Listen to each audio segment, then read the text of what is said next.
Sox lock, if ever there was one. But there are some variables that make this game much closer than you'd think. In their last 4 starts, both pitchers nearly identical ERAs. Beckett giving up almost 2 more runs a game on the road. The Rangers, one of the best home teams in the American League. And so far in 2009, the Rangers seem to have the Red Sox number. But with all that said, they still have to play the game. This one shapes up to be a good one. It's next. It's the Rangers and the Red Sox.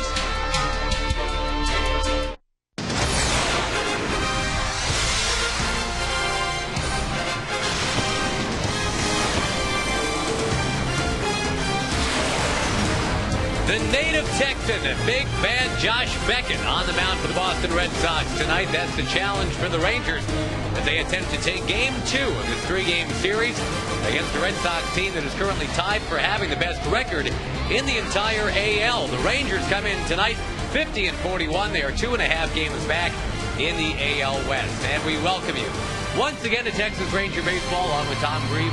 I'm Josh Lewin. The Rangers at home. Maybe that is what will make it tough for Josh Beckett. You know, they say to be a pennant-winning team, you have to play really good baseball at home and be at least 500 on the road. That's what they say. The Rangers aren't quite 500 on the road. They're 2 games under, but they played some really good baseball at home. They've got better pitching and defense this year. At home, they're 11 games over. They've won 7 out of their last 9. They've slugged pretty well in this ballpark as well. 76 home runs at home, the second best slugging percentage at home in the American League. They've also run the bases pretty well. 46 stolen bases. That's the most stolen bases, second most stolen bases in the American League at home. Is there nothing they cannot do? The Rangers and the Red Sox, well, pitching would certainly help tonight, and Tommy Hunter is being asked to do kind of what he did in Seattle last time out. Just keep the ball down, put up some zeros, and let's go. It's the Rangers and Red Sox coming up next.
Insurance Group, by Jack in the Box, by Carter Blood Care, by Budweiser Select, and by Southwest Airlines.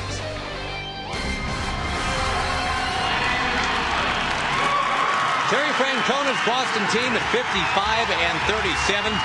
Red Sox Nation once again will be heard from tonight amongst the crowd here in Arlington. Another crowd of about 30,000 expected tonight. Fenway South, and the Ranger fans are saying no, we're not going to have that here. We're not going to be putting up with Red Sox fans all night. Ron Washington's team 50-41, 2.5 games behind in the AL West, and a tough, tall order tonight with Josh Beckett on the mound for Boston, and of course the 1-9 lineup that is plenty tough as well. It starts with the guy who's got 41 steals. That's Jacoby Ellsbury, then Pedroia and Euclid. David Ortiz starting to hit for power once again. Jason Bay, J.D. Drew, Lowell, Veritek, and Lowry rounded out against Tommy Hunter. Scouting out Tommy Hunter, we do that courtesy of the Dallas County Community College District. He was called up for the second time this year. He's had 3 starts, and he's pitched really well. His best start was his last start. No decision against Seattle. 6 shutout innings. Threw 104 pitches in that game. Pitched really well when he's been in trouble. Get men on base. Opponent's batting average is below 200. Since his last recall, in the 3 starts, he's 1-1. His ERA is 1.53. Another thing to keep in mind, he'll be pitching on 11 days rest because of the All-Star break and his number in the rotation. So he should be well rested, and he should be much more ready for the Red Sox team this year than he was in his rookie season last year. Yeah, that one smarted for Tommy. He actually had a scoreless first inning, but gave up 9 in the second, and that's the last time we saw him in the big leagues last year. But as you keep saying, Tag, he's just not the same guy here in 2009. You really can't compare Tommy right now to last year. Last year he was in the big leagues just a short time after being drafted. He was throwing pretty much with 2 pitches, fastball and a curveball. Didn't have real command of his curveball. Now he's much more confident. Fastball has a little more velocity, better command of it. Curveball's a little bit better. It was good last year. It's a little bit better this year. Big difference is he's throwing a changeup, and he's also had a cut fastball that I think has really allowed him to show excellent improvement and pitch in the big leagues like he belongs to. Jacoby Ellsbury, one of the more exciting players in the American League, is going to stand in there and take a strike. On a 91-degree summer evening here in Arlington. Red Sox have a lot of great big kind of beer league looking sluggers, but the guy who just flat out looks athletic is Ellsbury. Keeping him off the bases is a big deal. Tommy Hunter has done it for now. Murphy, Hamilton, and Bird roam the outfield, and as you come to the infield, you will find Young, Andrews, Kinsler, and Blaylock. Andrews in at the last minute for Omar Vizquel, who's got some flu-like symptoms and is being held out tonight. Elvis is supposed to get a night off tonight, but he is very eager to step in there anytime they ask him to.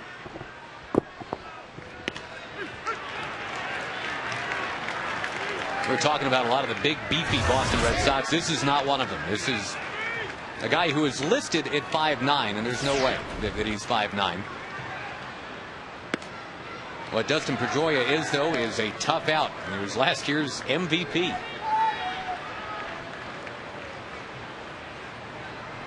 His manager has said his whole life, this guy, every hurdle they've put in front of him, he hasn't just cleared, he has soared over it.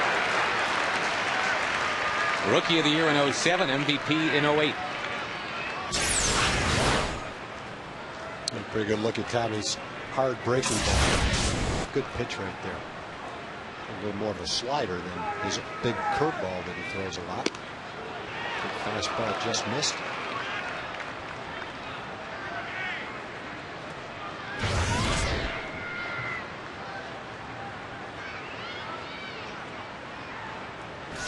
Contact hitter. And sure enough, he shoots it in the air to right. Marlon Byrd is there. Good fastball. 2 good fastballs to get 2 weak fly balls to left field. Now you hear the uking for Kevin Euclid as he comes up.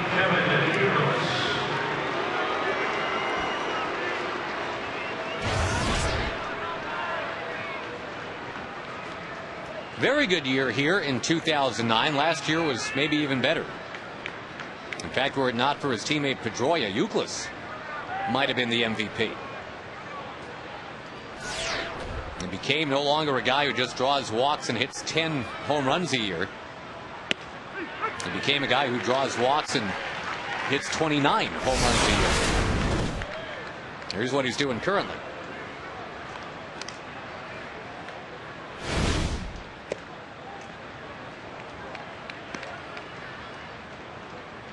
Euclid didn't grow up too far from where Tommy Hunter's from.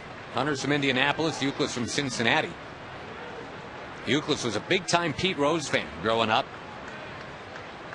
Liked the way that Pete Rose never gave away an at-bat. Just one speed, all out, all the time.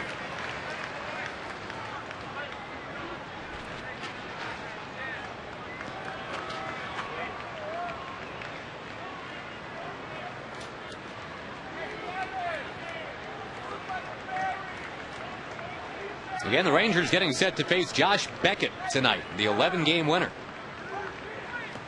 Euclid offered at it, down he goes. Good hard breaking ball. Good inning for Tommy. Good.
They beat the Boston Red Sox tonight. And the Rangers batting order, that's presented by Southwest Airlines. Kinsler, Young, and Hamilton, Jones, Blaylock, and Bird. David Murphy really coming on. Now second on the team in batting average. Matter of fact, 13 for his last 30 overall. Salta, Lamacchia, and Andrews at the bottom of the order. And we scout out Josh Beckett, the Houston native. Brought to you by the Dallas County Community College District. Real nice season so far for Beckett, 11-3. Since May 23rd in 10 starts, a 1.72 ERA. He's pitched well against the Rangers. He's pitched well in this ballpark. He's had a couple of starts here.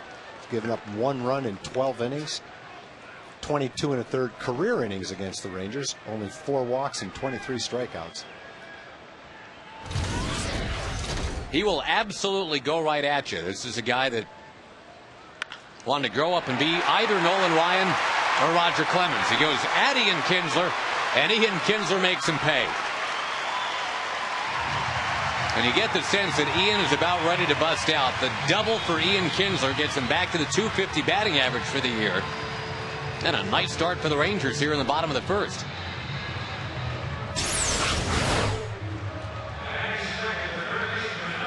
Fastball up and in. And as we mentioned yesterday, Mike Lowell likes to play a little bit off the line. A lot of third basemen do. And if you can pull one right on top of the line like that, you've got a pretty good chance to get it down the line for a double. Lowell and Beckett were traded over together from the Florida Marlins to the Boston Red Sox.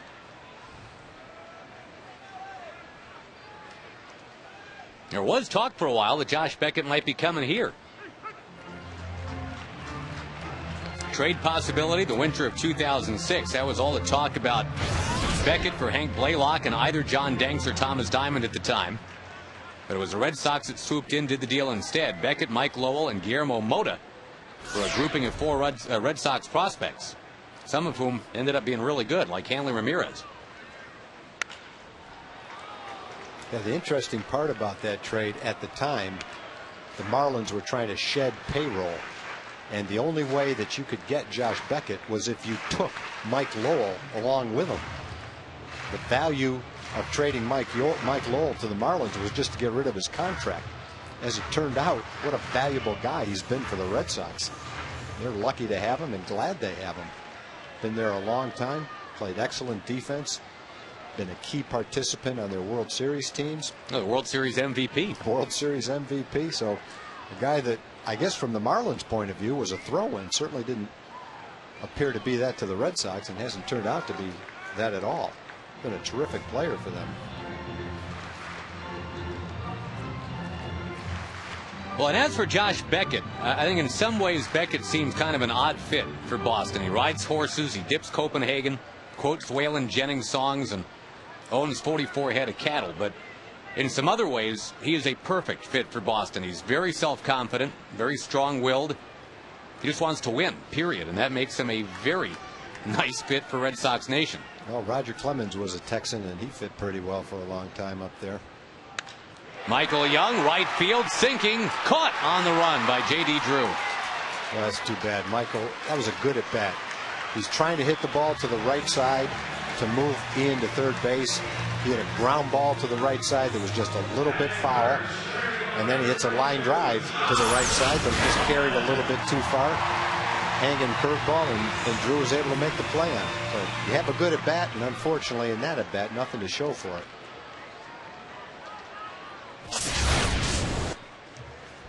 We'll see if Josh Hamilton can bring Kinsler around and in.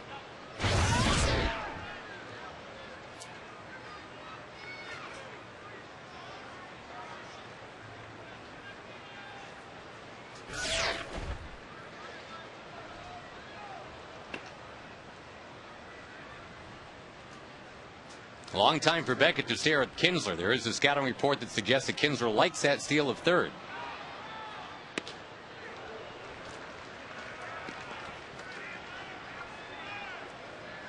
Hamilton just 1 for his last 13. Batting average sitting at .243, but of course he, as Ron Washington points out, looked real good in the All-Star game. Seemed to have that batting stroke down. And that big second half is forecast. Beckett's coming off a terrific game.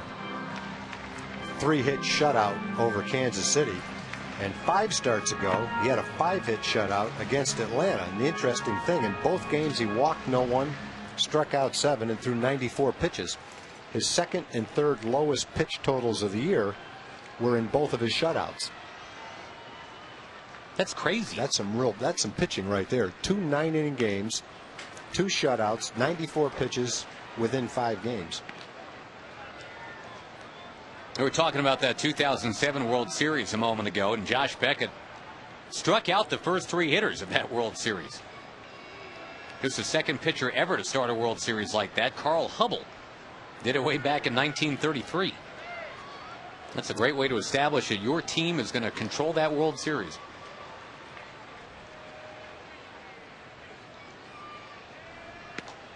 Wave and a miss with a Josh Beckett heat.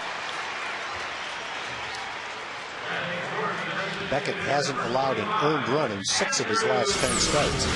Done a really good roll. Just a high fastball. High, probably in the strike zone though. On the outside corner. Good pitch.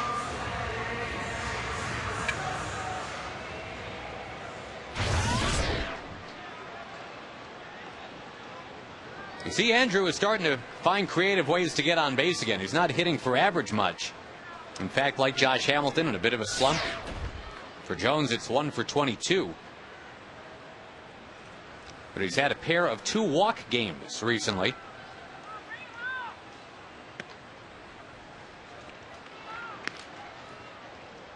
Jones and David Murphy, and I would suggest to you too, Tag, Elvis Andrus at 20 years old. Those are the guys that seem to very consistently get to 3 balls, if not 4 balls in a count for the Rangers. Yep, they have. They've worked the counts really well. And Elvis in the lineup tonight because Vizquel is sick.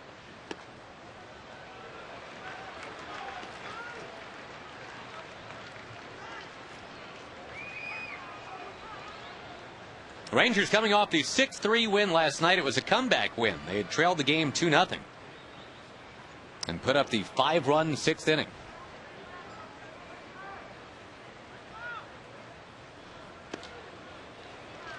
There's that 3-ball count we're talking about.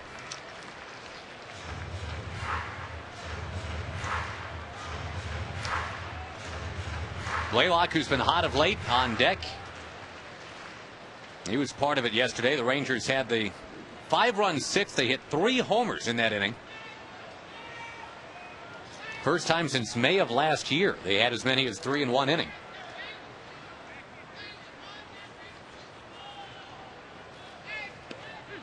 Andrew takes, and that's a strike.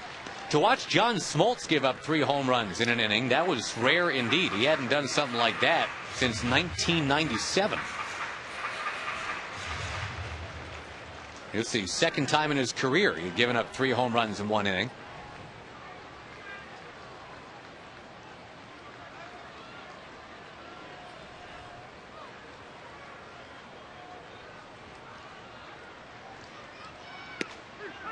Taken, and that's strike 2.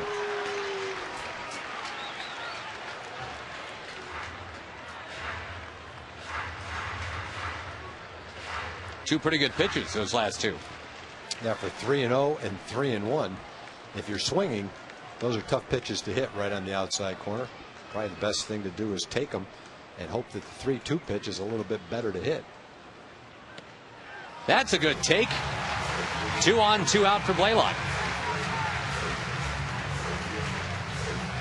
We were talking about John Smoltz just a moment ago, and his former Braves teammate, his golf partner today, Kevin Millwood, the direct beneficiary of the 5-run 6th inning. He ended up getting the win.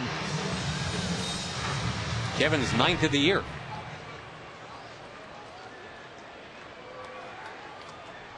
Well, Millwood simply persevered yesterday in that game. Well, he battled just like he did in Boston. Went 7 innings in Boston, didn't give up an earned run. Runners go. Great jumps. Well, if you want to give it to them, they'll take it. Wow, the double steal. The Rangers with 10 of those now in 2009. There can't be a team in baseball. Well, I'm sure there can, but be surprised if there's a team in baseball with more successful double steals than the Rangers have had. And Kinsler's just become the first 20-20 man in the major leagues. 22 homers and 20 steals. That was almost defensive indifference right there. It was so easy.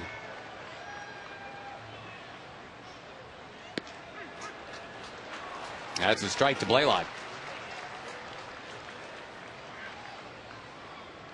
Well, the Rangers have absolutely used the stolen base as a weapon here in 2009. I think in a lot of cases, teams just assume you're not going to run with 2 outs and men on first and second. So they don't hold the runner at second very closely. The pitcher not as cognizant of the runners because he just doesn't think they're going to go.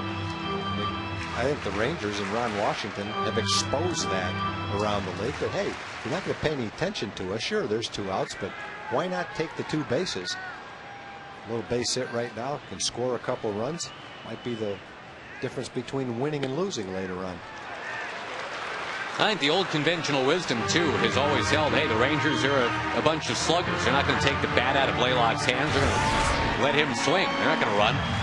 Well, it turns out they can do both.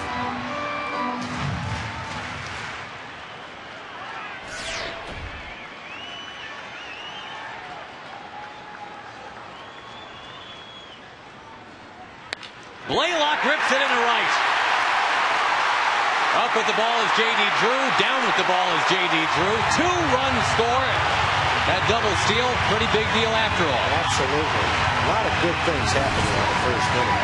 Rangers are working the count. Beckett's had to throw 21 pitches. Hank got into a pitcher's count at 3-1. He saw Andrew get the count at 3-0 and see 3 straight fastballs. And so he gets the count to 3-1. He has to be looking fastball. Beckett missed the inside corner and threw that pitch right in the heart of the strike zone, and Hank jumped all over it. And because of the double steal, instead of 1 run, the Rangers have 2 runs. So that's some very good baseball right there. Good. Josh Beckett appeared a little bit peeved after all that. There's a grounder, slowly hit towards short. Lowry's got to get rid of it. Got him barely to end the inning.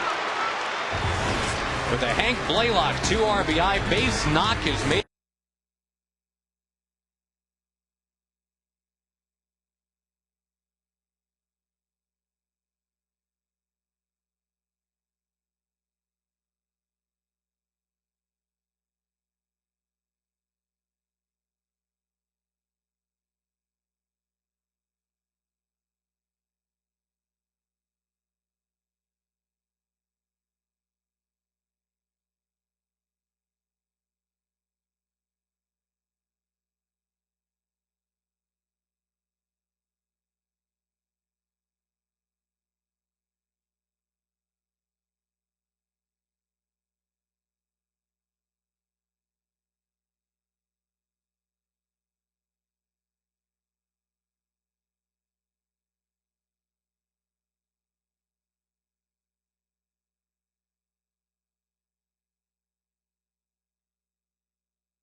The Dallas RBI program that is reviving baseball in the inner cities and Major League Baseball, Alton, as well as the Texas Rangers have helped out a great deal with the Dallas RBI program, correct?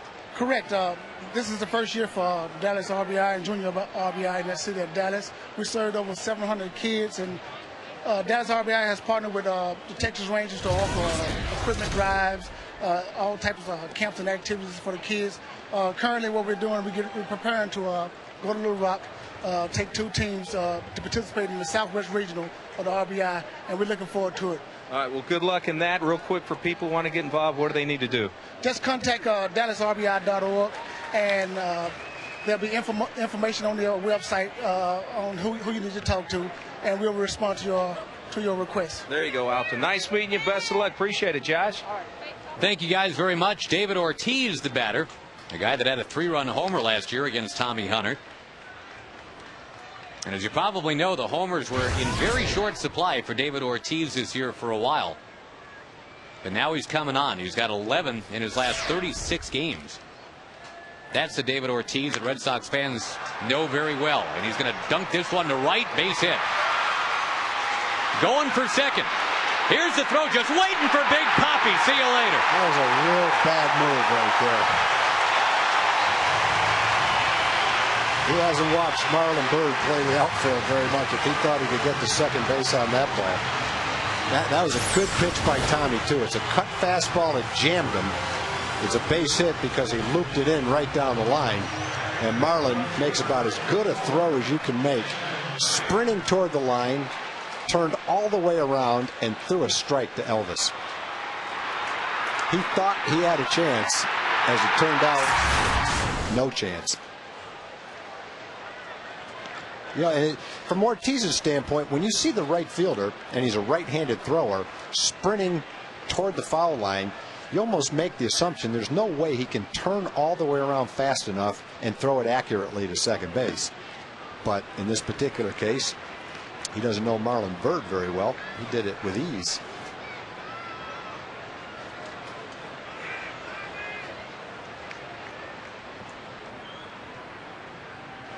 Jason Bay in a bit of a spin here, 4 for his last 28. Gonna pop one foul back this way. Take a look at Garland. As he sprints toward the line to catch the ball in the air, he has to plant, turn all the way around, and without even looking, of course he has pretty good awareness of where second base is, throw a strike to Elvis, who easily puts the tag on Ortiz.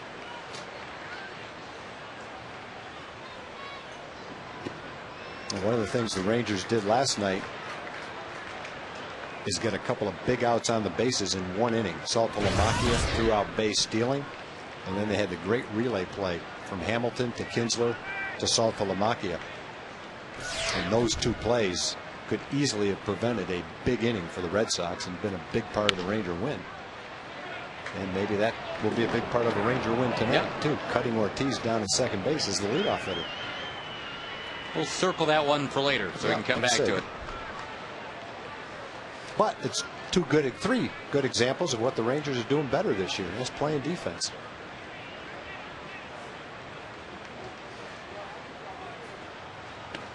Down and outside the Bay. We've talked often about it. When you look at last year's Tampa Bay Rays, I think they showed everybody how with a modest payroll, if you just tweak your defense, yes, that will lead to better pitching. The better pitching will lead to some more wins.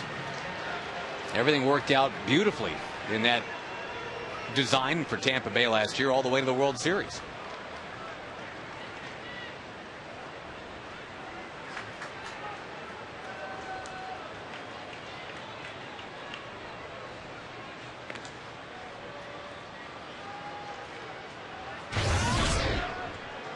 Not going well for J.D. Drew of late. 1 for 26, as a matter of fact. Batting average down all the way into the 230s.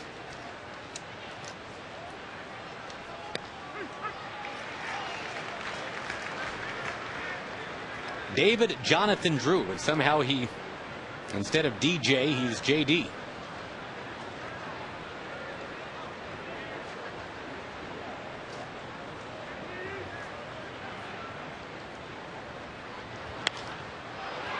Lofting it into left center field.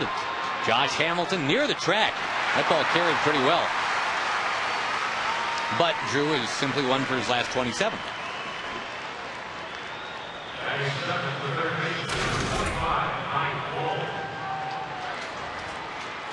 The Indianapolis native Tommy Hunter played his college ball down in Alabama, but all the family is from back home in Indiana, watching tonight.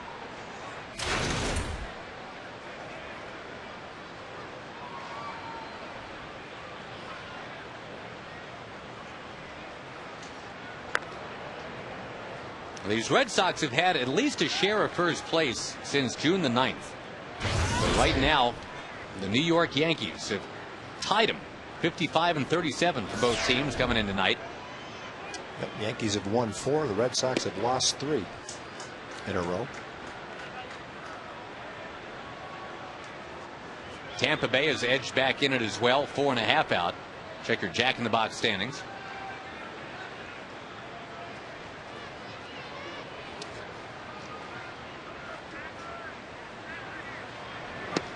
Lowell a wave and a miss. Good hard breaking ball. Same one that Pedroia had a bad swing at in his at bat.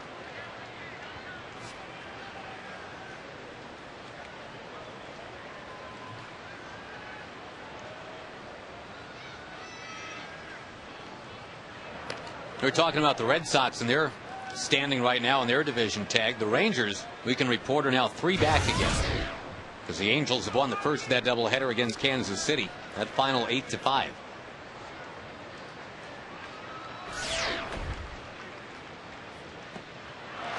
Got him again. Same pitch, same result.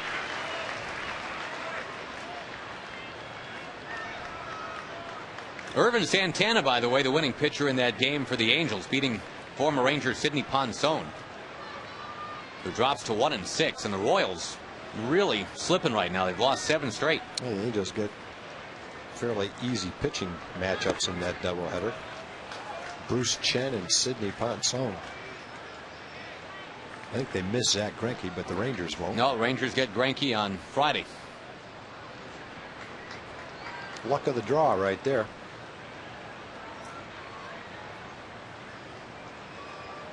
2-2 out pitch.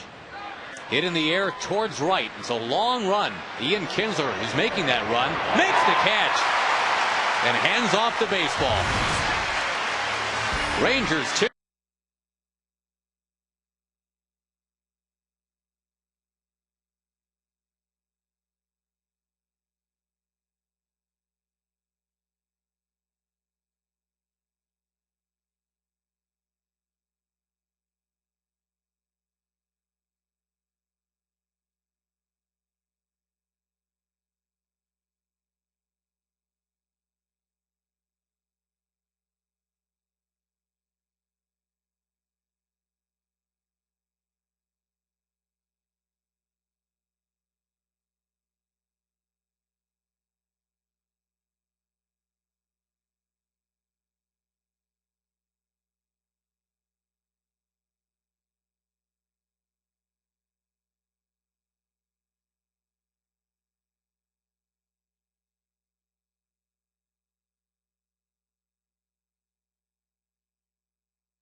Upper level tickets online for tomorrow's game against these Boston Red Sox as part of Ozarka website Wednesdays.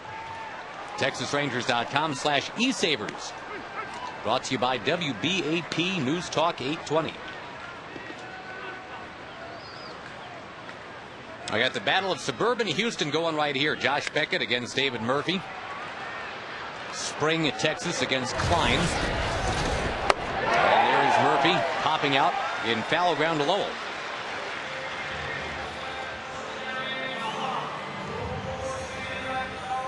Again, Murphy getting a lot of playing time of late, and now it's pretty cut and dry. Nelson Cruz still needs another day at least. Trying to bounce back from that jammed ring finger that's got actually a mild fracture in it. Michael Young had that injury last year too, that fracture of the ring finger. Michael was asked, when did that finally stop hurting? He said about New Year's Eve.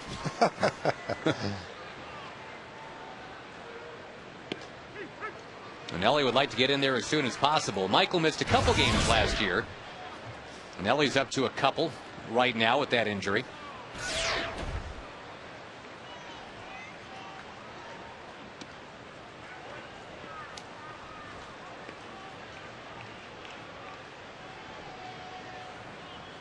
Our Geico quote comes from Michael Young. And how to keep hitting even with a fractured finger. Don't change your mechanics, says Michael Young.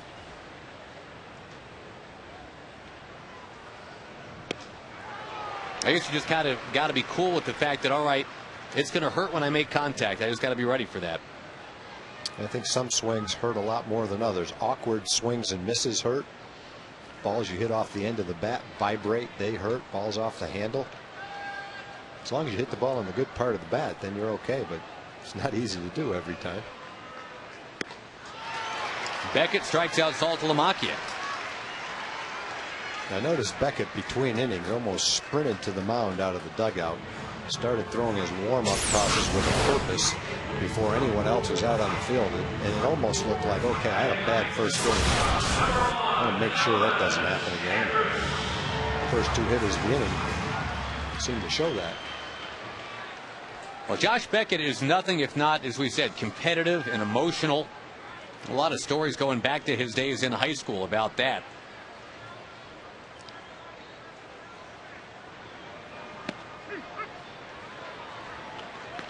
The big story, I guess, the legend is that in a high school game, he didn't throw at an opponent. He threw at the opponent's dad, because the old man was giving away pitch locations from his seat behind the plate. And they say he reared back and fired it in the general direction. Elvis Andrews gets one in the general direction. I'm not sure what the dad deserved. Right. I don't know if he deserved a pitch thrown at him, but he was way out of line in a high school game, given pitch location. Well, and when he should be sitting up in the stands, more like a fan. Yeah, and there was a screen, obviously, between the dad and the ball. Yeah, it's not like he was in danger, but it was a message. It was a purpose pitch to a dad. Yeah, maybe the dad was the dad of one of the kids in the lineup for the other team, and that was Josh's way of saying, this first one's going to hit the screen, the next one might be at your son, so maybe you ought to stop giving location. It's not illegal, but it is frowned upon. Well, it's one thing if the other team figures out a way to do it, but when a dad in the stands, that's not right. Andrews chops it past a leaping Beckett. Pedroia skids to a stop and throws out Elvis Andrews to end the inning. Pop out, strike out, bounce out. And at the end,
brought to you by Geico Insurance, where 15 minutes can save you 15% on car insurance.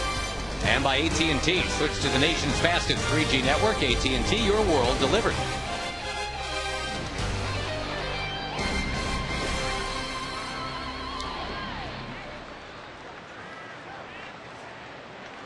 A 2 RBI, 2-out single from Hank Blaylock in the bottom of the first as the Rangers on top 2-zip. Tommy Hunter, coming off a 6 shutout innings against Seattle, has to deal with the very tough Boston Red Sox, 18 games over 500. Well, here's the captain, Jason Varitek.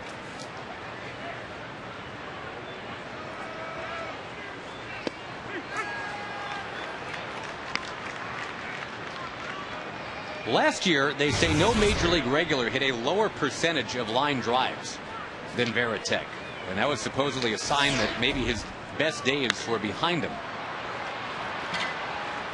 He's had a very good all-around season this year for Boston, though he does fly out here. Third time that Hunter's induced a Red Sox to hit the ball to shallow right.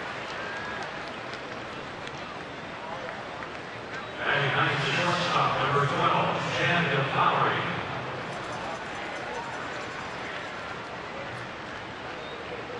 Tag, how are those ribs sitting in your stomach, by the way? I tried them, and they were really good. We need to thank the MR Pigs Cafe and Catering Company. Say that one more time. I would say Melody Nickel, would you say it, or Nickel? I would say Nickel. Yeah, we'll say Nickel. Melody and Russ Nickel sent us a delicious batch of ribs and potato salad. And all I can say is if you're in Ida Bell, Oklahoma, I would or anywhere nearby, strongly suggest MR Pigs Cafe and Catering Company. Thank you, Melody, for sending them up. They did say they'll send them again. If the Rangers are in the playoffs, they'll send up another batch. So that's a pretty good incentive right there. To right field, Jed Lowry, with only his 3rd hit of the season. He's going to just send it into the corner for Marlon Byrd to go and get it. It's a 1-out double.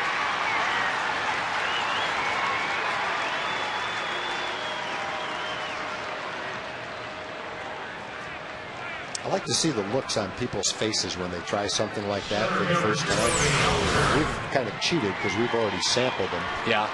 But you say, would you like to try one of these ribs? And they go, whoa. Jim Sundberg tried some, loved them. A bunch of the sports writers sitting at their desks tried some and loved them. You know who's from Ida Bell, Oklahoma? No. Remember Ray Burris, the pitcher? Sure.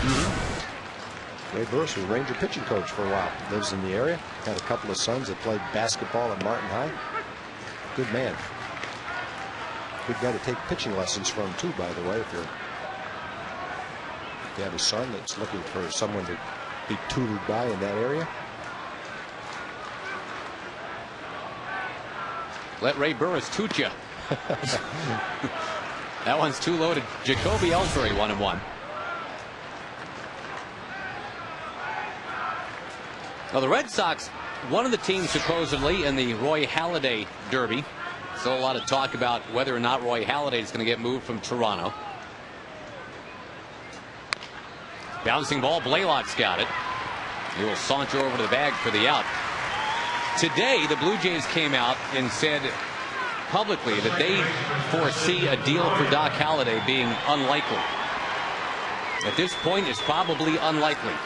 Is the exact quote from J.P. Ricciardi. But how much of that tag is just kind of posturing at this point? I don't know. J.P.'s a good man. In fact, he's from Massachusetts, from Worcester. Which makes him a good man. That makes him a good man right there. I think what J.P. is saying, we haven't had an offer yet that would make us consider trading Doc Halladay. And that probably is meant to say, any of you teams that are interested before the trade deadline, better ante up, right? You're going to have to get more serious with your offer, otherwise we're keeping him.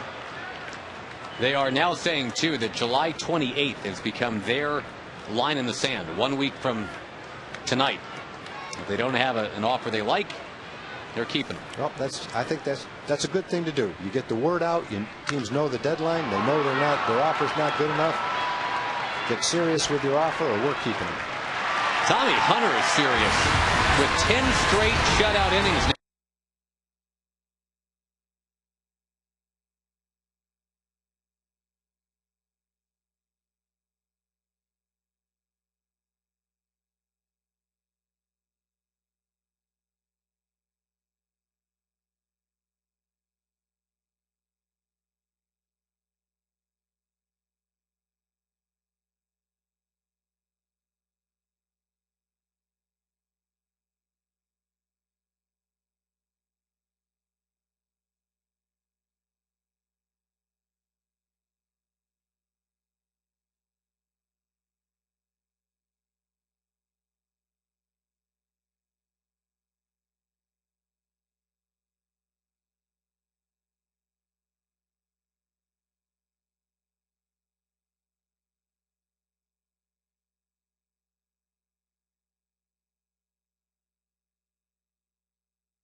The Rangers trying to knock off Josh Beckett tonight. They've got a 2-0 lead. Josh Beckett has been really pitching well of late. He's lost just once in his last 13 starts. Getting Kinsler to roll to second base to his old rival, Dustin Pedroia.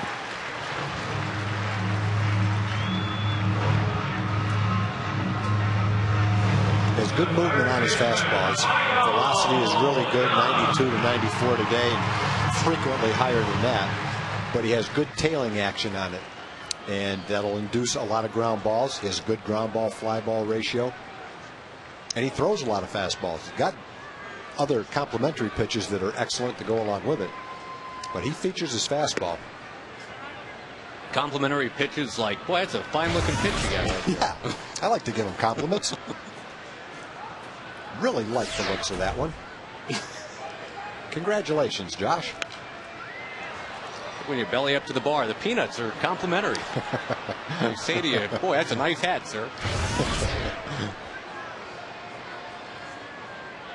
All right, since we've wandered into Goofy here, I got a quick one for you from an emailer tag. A Goofy emailer? Well, no. I'm sure the emailer is quite right, but it's an interesting question. Okay. Ranger fan Larry wants to know if you can talk about the night that President Ford came to the old stadium. He was with Secret Service.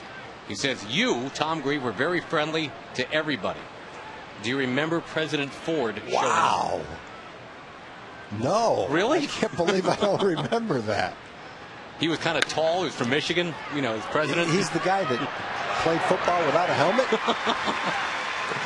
You have met some other presidents, that I know. Wow. I don't even know. I'm speechless at that question. I don't remember that. All right, how about President Bush? Remember that one? I do. I remember both of those. Do you remember what you had for dinner? I do. That was short enough ago. And it was pretty good. Barbecue chicken from the press dining room was very good.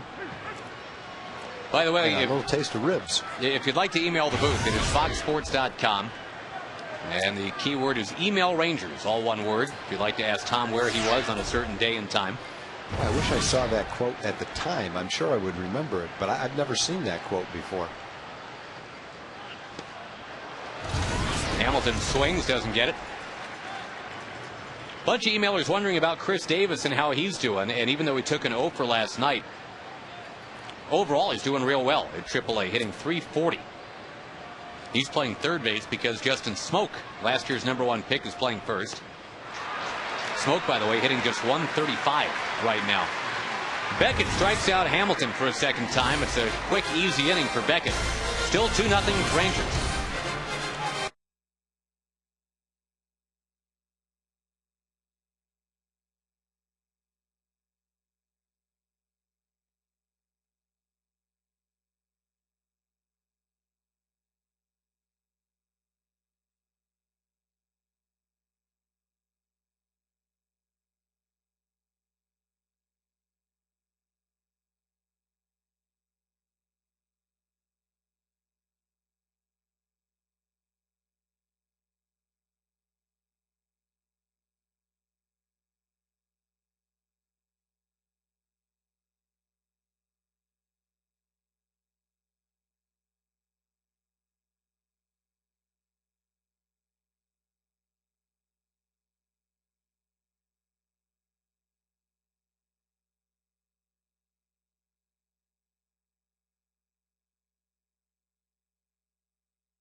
Two for a double, etc.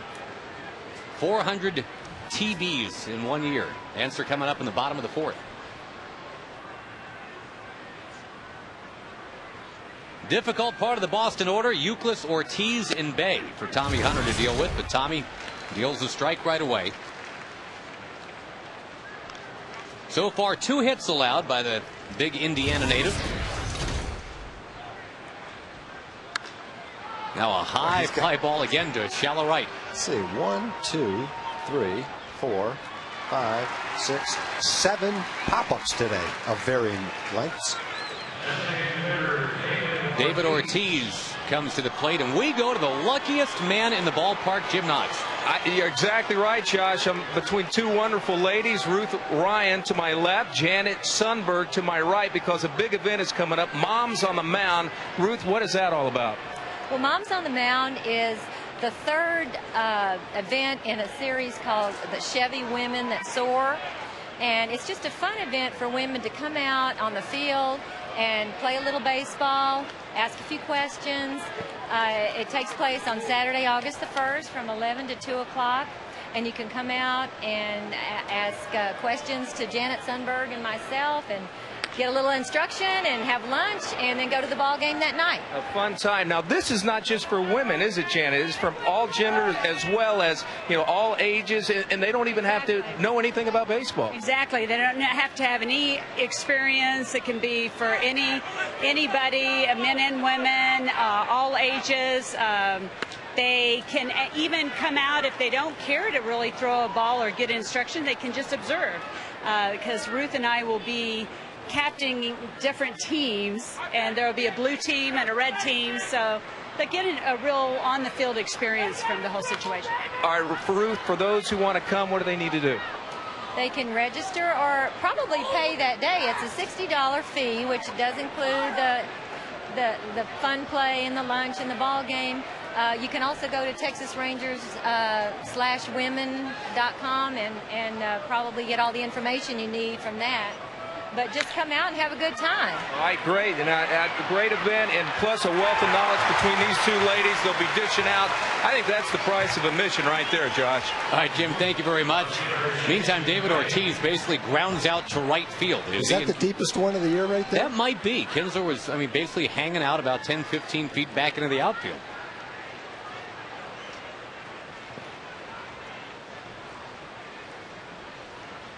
David Ortiz is now probably thought he's going to be safe at either first or second twice tonight, and he's been wrong both times. Well, that's a base hit if you're not playing out there. It's an out with the shift on, though. And Tommy's throwing some strikes, too. 1 walk, 1 strikeout so far. Walked Jason Bay, struck out Euclid. Change up, just missed. Ooh, just missed. Only the 16th pitch out of the strike zone. Now, one thing you love from Beckett and Hunter is they're not leaving the mound. When they get the ball back from the catcher, they look for the sign and they throw it. Not a lot of wasted time between pitches.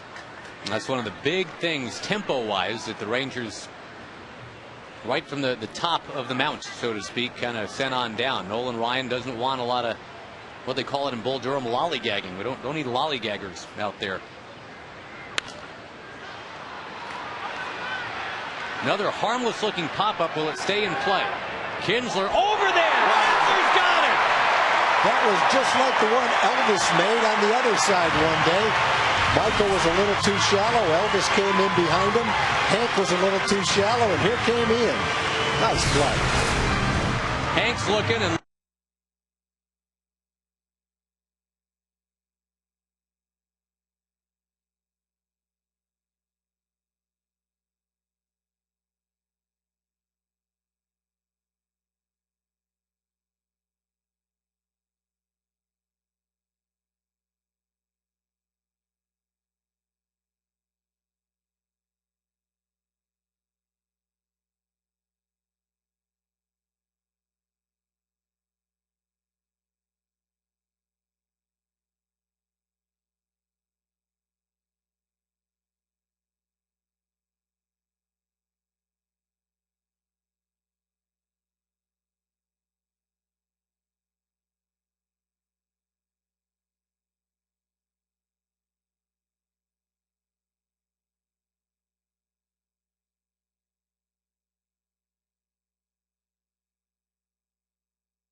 Jones steps in. The Aflac trivia question about to be answered. The last American leaguer with 400 total bases in a single season. Got to go back to Jim Rice, who is going into the Hall of Fame this weekend. In his final year of eligibility, Jim Rice was finally told that yes, he is a deserving and worthy candidate, and I agree with that. A 2-0 lead for the Rangers tonight.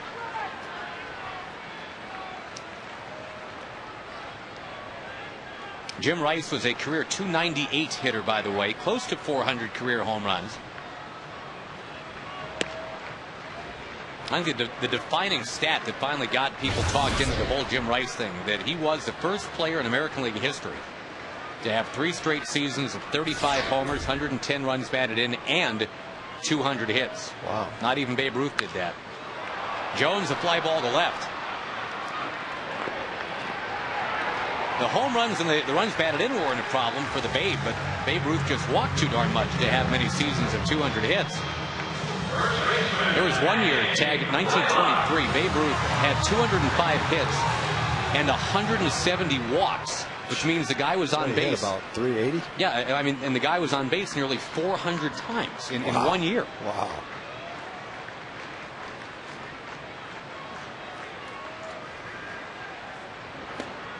Down and into Blaylock, who's responsible for this 2-0 Ranger lead. That pitch came in with some force. Looked like a cut fastball. Knocked the glove right off Veritek.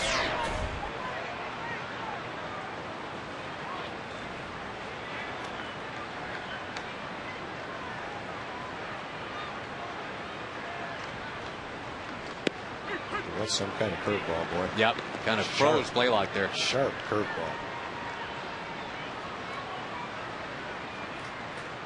Beckett trying to get to 12-3. And has pitched very well after Red Sox losses. That's what you ask for from a big game pitcher. Try to get your team back on track. Last 10 games after a Boston loss, his ERA is 1.8. Well, after Hank's hit, there hasn't been a base runner. And he was about 20 pitches to get through the first 5 hitters. It's been about 20 pitches, 30 pitches since then is all.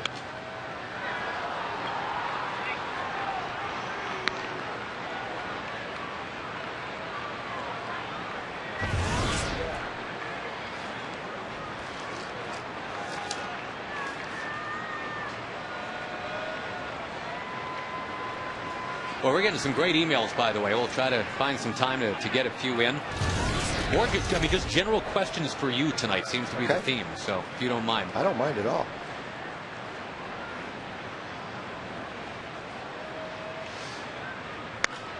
On the ground, second base.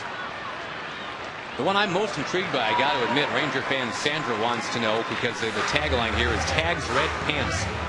I just wondered if Tag still has his red bell-bottom pants that he wore to embarrass his daughter in front of her new boyfriend. As a matter of fact, I've kept that outfit. I probably wore that back in 1974. So what's that make it? 35 years old? Yes, sir. I know exactly where it is. It's in the corner of my closet. I haven't worn it, I don't think, since that time. Certainly not going to wear it in front of my daughter again. She practically disowned me after that. But you know the store where I bought it. Hot Sam's in Detroit. You went in there and bought a tie. Only after I tried on the salmon-colored suit. Yeah, that used to be a great clothing store. Still is in Detroit. And back then, double knit bell-bottom pants were in vogue. You could fold them up and they never wrinkled. They were great for traveling. And they used to give you half price in there, so all the players used to go into Hot Sam's when the team went to Detroit. It's probably going to be a long time before they probably come back in style. But the story, for people that didn't hear it, I'm sure whoever asked that heard me tell it. My daughter was bringing her boyfriend in high school over to meet her mother and father, me and my wife, for the first time. And I came down the stairs with these red bell-bottom pants and like a black and red Italian knit shirt that looked like it was way too small. Did you have a medallion too or anything? No, I didn't have the. What kind of shoes used to wear those big thick heels? I can't remember. With the goldfish in them? No, I had no goldfish in them, but that would have topped it off. Anyway, I did it with a straight face, and my poor daughter was just horrified. I'm so sorry I did that. No, actually, I wasn't. She got over it. Now she's got something funny to tell. I'm just so glad Hot Sam's refused to sell me that salmon-colored suit. Well, Ted Ford bought a green one with a green top hat and a green cape, and he wore it on the bus. Thought he looked good. Marlon Byrd is down on the strikes. The Rangers continue.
We got you under our wing.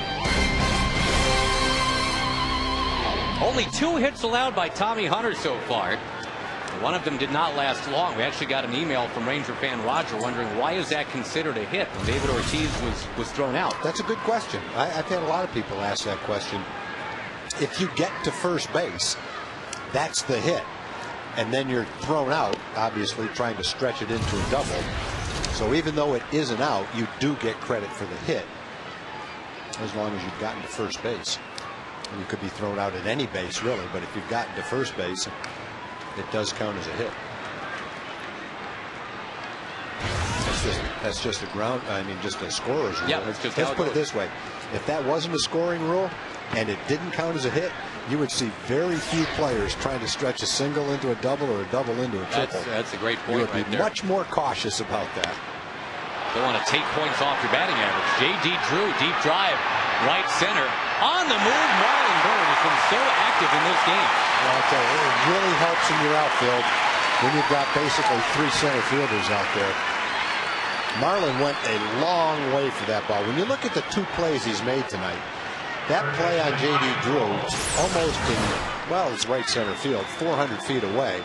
And then the play he made on David Ortiz, which was right down the right field line, where he turned and threw the ball.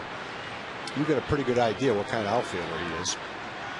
He and Josh are pretty much interchangeable, center field or right field.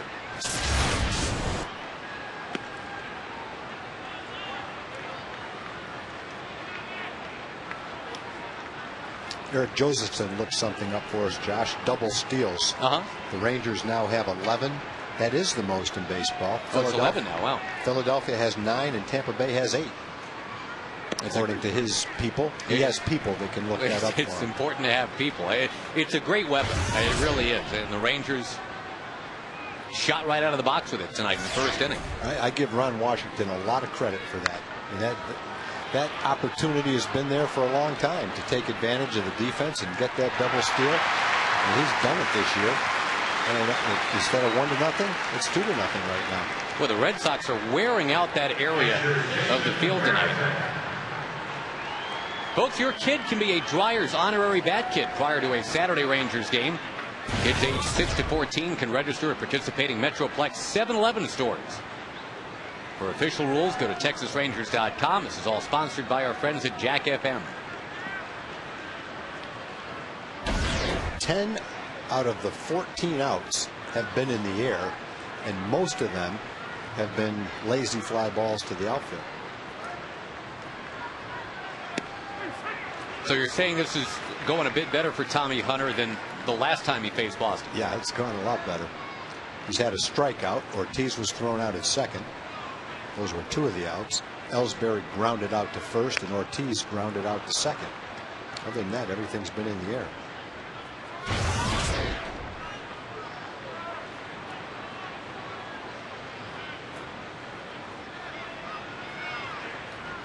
Seven straight retired by the 23-year-old Tommy Hunter.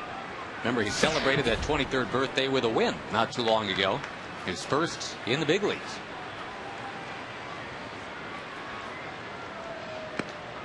Jason Varitek is down on strikes. And that's 8 straight. Set down by Tommy Hunter.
Pepper Hall of Fame luncheon coming up Friday, July 31st at the Sheraton Arlington. Toby Harrah, Ruben Sierra are the 09 inductees. Nolan Ryan, Fergie Jenkins, Jim Sundberg also will be in attendance. For tickets, you call 817-436-5933. The Battle of Suburban Houston continues. It is Beckett against Murphy. Beckett won out the first time. Now, the Rangers got to Beckett for 2 runs in the first inning, and that's where we are here. 2-zip Texas in the bottom of the 5th. Rangers trying to keep pace with the Angels, who've already won the first game of a doubleheader. Murphy skies one towards center. We bring in Mark McLemore. It is our nightly visit with whoever's going to be on Rangers Live after the game. It is Mark McLemore tonight, and the burning question that we both have for you is, when's the last time you went to Hot Sam's in Detroit to get a salmon-colored soup? I don't think I've ever made that trip. Really? Do you know Hot Sam's? I do. I've never made that trip. I was telling Josh back in the mid-'70s when bell-bottom pants and the double knit fabric were in style, Hot Sam's used to sell them to the players for half price, and we all had lime green, red, orange, you name it, boy. Colors were in vogue back then. Oh. That's not in your walk-in closet right now? That is not in my walk-in closet, nor is it in any closet I have. And no goldfish in the shoes? No goldfish in the shoes. I thought about it, but I couldn't stand in those big things, so none of the shoes. With Saltalamacchia batting, Beckett missing outside. Your take on Beckett, first of all, here, Mac. I mean, it seemed like he just kind of got mad after he gave up the 2 RBI hit to Blaylock. Absolutely. I mean, it's really nothing new. This is what you expect out of Josh Beckett, to come out here and be tough, keep get ahead of the hitters, keep them off balance, and be overpowering and dominating. And that's exactly what he's done since giving up the single to Hank. Yeah, the Rangers just can't crack him ever since then. But meantime, Tommy Hunter has been holding serve. He has, and it's something that I've always, or something that I've noticed over the years.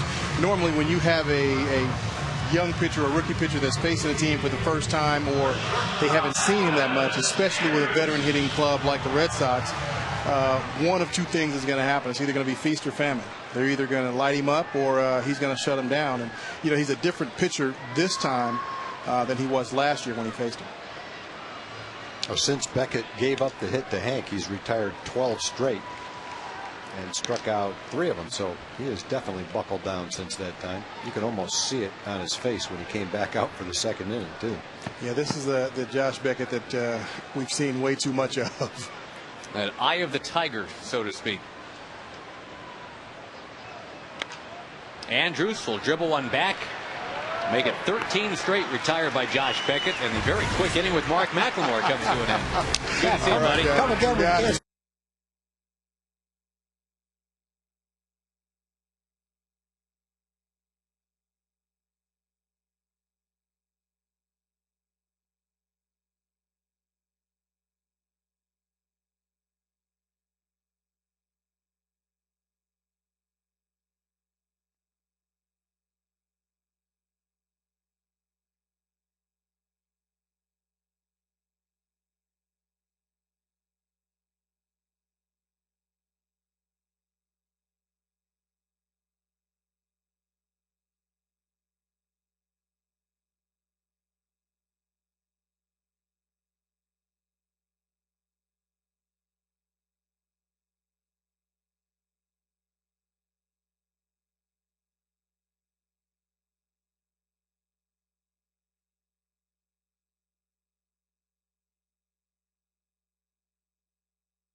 What's the deal there with the camera protection?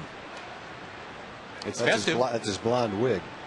I'm gonna wear that after the game. Where are you going, Steve?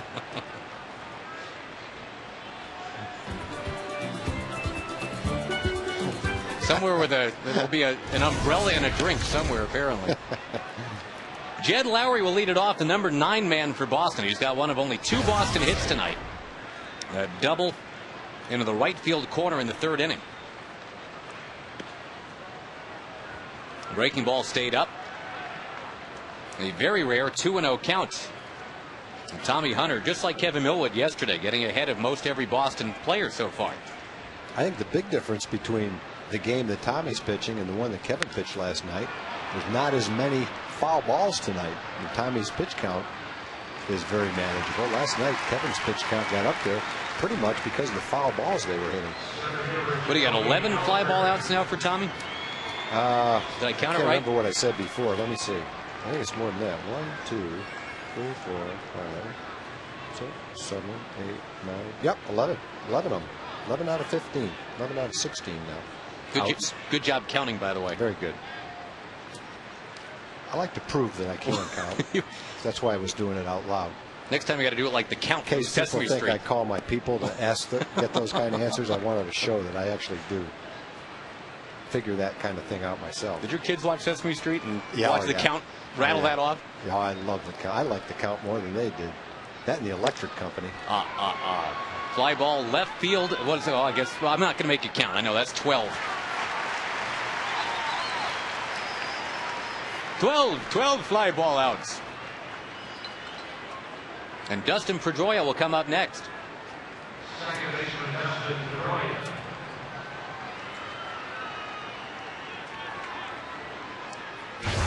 On the out-of-town scoreboard, the Tigers now leading the Mariners 8-6.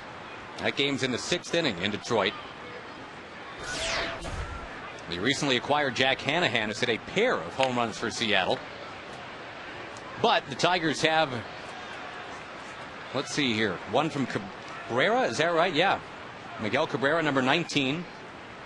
Polanco's hit number 7. Mags Ordonez has finally hit number 5. Not much of a season for Mags Ordonez. Ooh, look out. Dustin Pedroia spins away.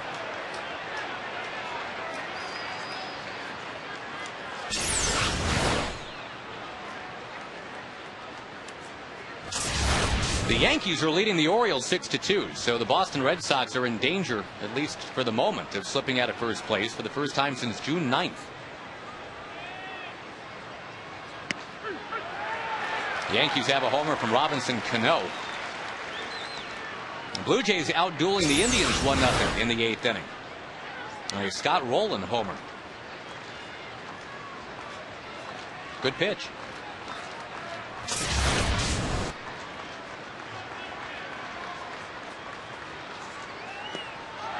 Wasn't that one too?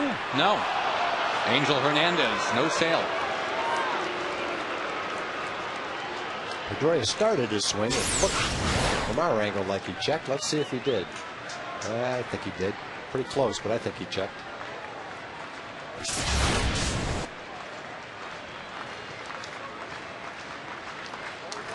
The 23-year-old Tommy Hunter down too low to Pedroia. He is not yet at 70 pitches, almost through 6 innings now.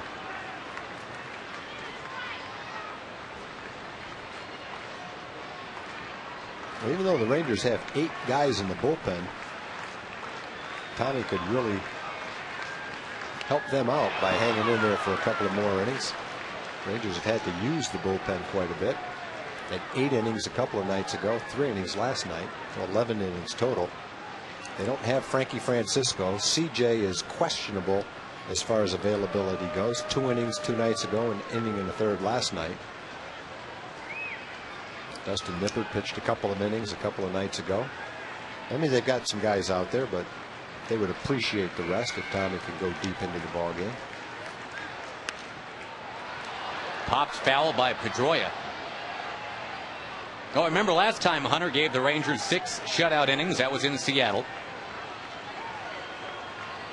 Trying to match that tonight, but Pedroia's making him work.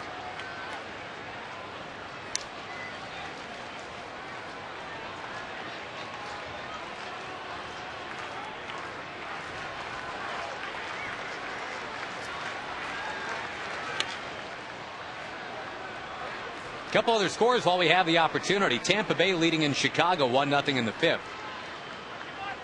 And in game 2 of that Angels-Royals doubleheader, Kansas City has got a 1-0 lead in the 2nd inning after the Angels won the opener 8-5. Mike Napoli hit his 12th homer in that opening game.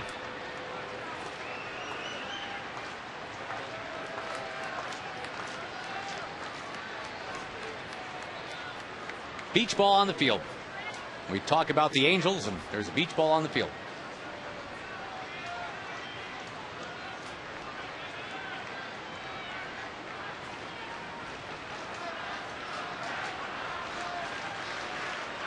The Hank Blaylock 2-out, 2 RBI single in the first. All the scoring so far.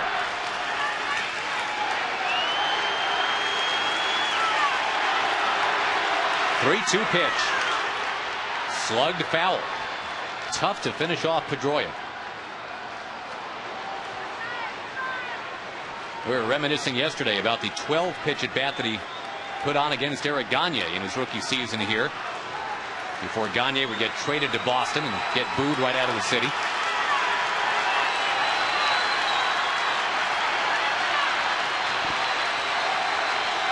10th pitch of the at-bat. Line drive base hit.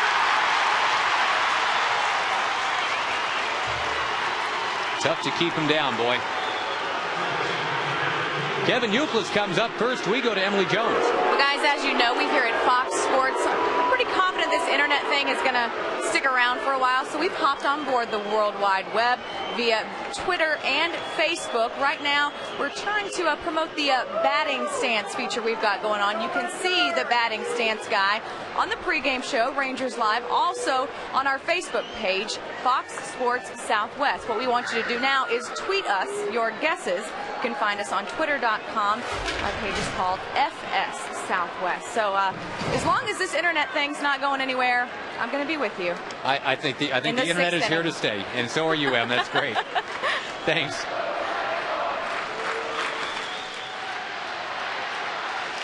Kevin Euclid, the tying man. We'll take a strike here from Tommy Hunter.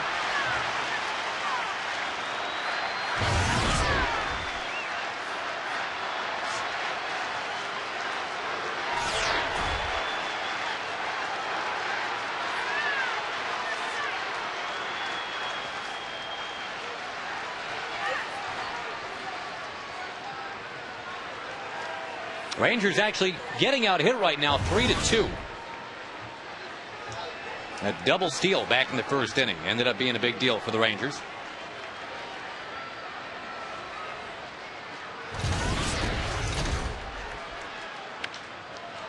Ground to foul, and now again Hunter gets to 2 strikes on a Boston hitter.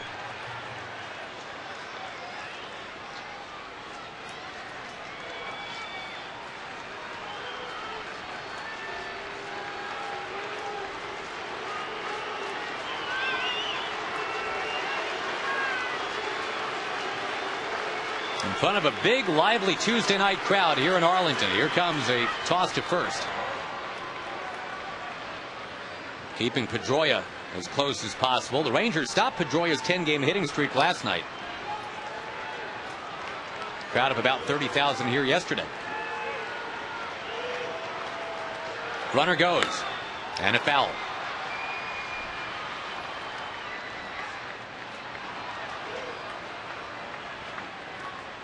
Kevin Euclid, a very discerning eye up there. He fouled that last one off. When you've got this part of the order, Pedroia and Euclid, this is kind of the part of the order where you just assume there's going to be a little bit of a blip that comes up on your pitch count.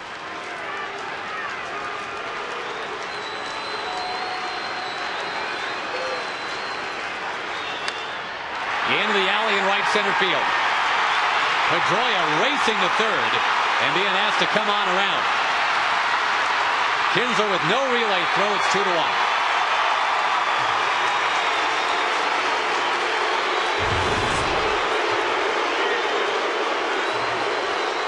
And give Pedroia a lot of credit. It was 2 outs, nobody on. Red Sox hadn't had a hit since the third, but a 10-pitch at bat. He finally singled to right. Set it up for Euclid. Yeah, pitch a little bit up, a little bit outside. You see Euclid reach out for it, but get on top of it and just drive it to right center field. The guy's a good hitter. Hits the ball to all fields. Hits with power, gets on base. You name it, he does it. Not surprising that he would be able to hit a tough pitch like that.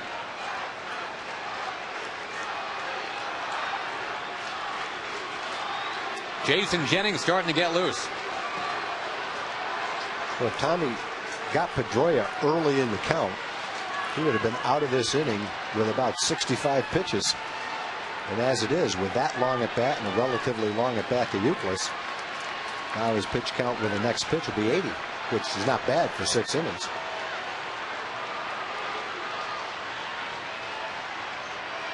The dangerous David Ortiz is behind 0-1.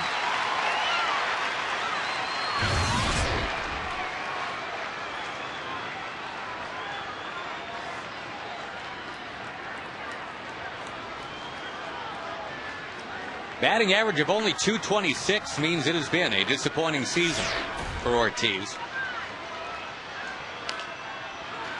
Now he's behind 0-2.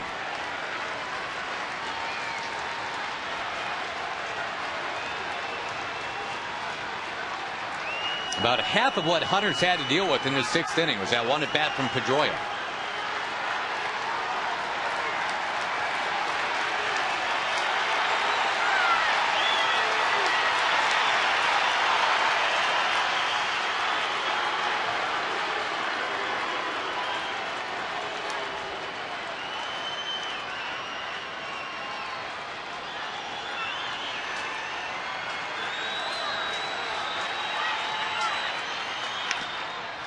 Tugged foul down the first base line. Now, the sixth inning was the Rangers' big inning yesterday. They scored 5 times and took control of the game. Just trying to make sure the Red Sox don't have designs on such a thing. 2 strikes and 2 out.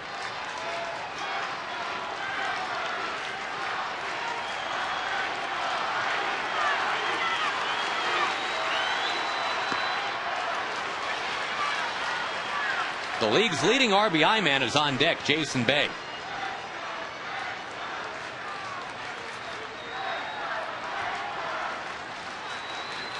Actually, second leading RBI man behind Justin Morneau now. Now we'll see if it gets that far. Still a chance to polish off Ortiz. Forgot that Morneau had a 7 RBI game yesterday. It was hot past Jason Bay.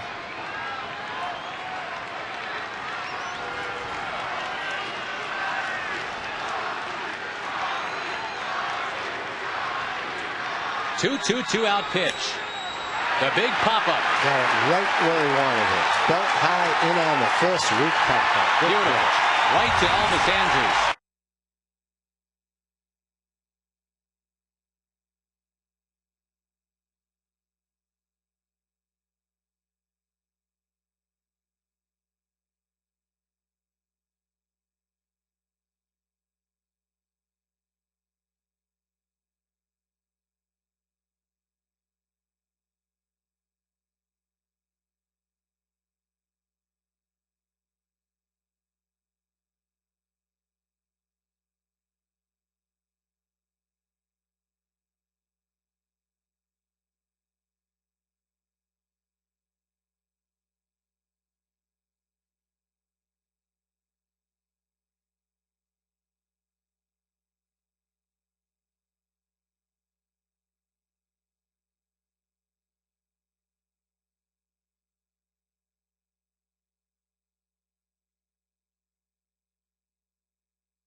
Arlington. If a Ranger hits the grand slam this inning, we're giving away $25,000. We note that yesterday the Rangers hit 3 home runs in the 6th inning. Josh Beckett doesn't give up too many, though, at least not lately. He bends in a breaking ball to Kinsler.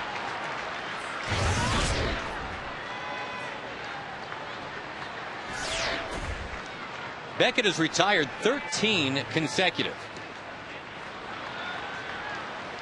Kinsler and Blaylock had the 2 Ranger hits. They were way back in the first. Tommy Hunter has done the rest. A 2-1 lead in the bottom of the 6th inning.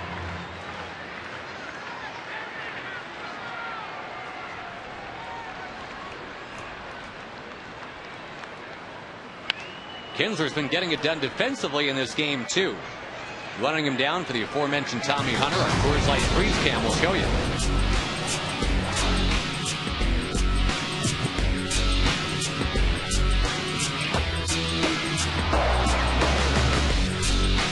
Watch him come in out of nowhere here. And now back live. Kinsler strikes out, chased one up around his chest for strike 3.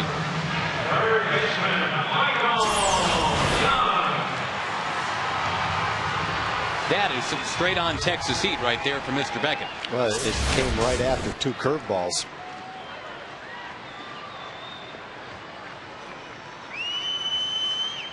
Five strikeouts for the spring Texas native. Michael Young pounds it into center field. Will not let Beckett get deep into the count. He just turns on the first one he sees. Michael hit the ball hard his first time up in a line drive to right field. Well, it had been 14 straight retired by Beckett, but now Young is on and Hamilton's coming up. I mentioned it. In 2 of his last 5 starts, he's had 94 pitch complete game shutouts.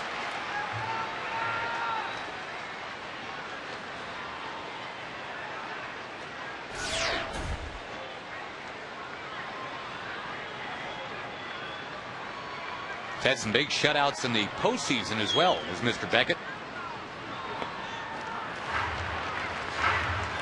And the way he's been throwing over the last couple of months, 2 runs against him in 1 inning is pretty good output.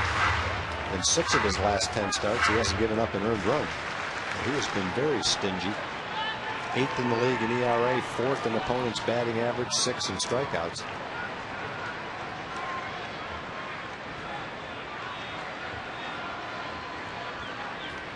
Hamilton, a strikeout victim twice tonight. Hitting this one on the ground to Pedroia. Young backs up to get the 1 out at first. Now Michael's in the hot box. And will be tagged out. The double play gets Beckett off the mound and back to the dugout. 2-1 as we go to the 7th.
AT&T, the nation's fastest 3G network. AT&T is your world delivered.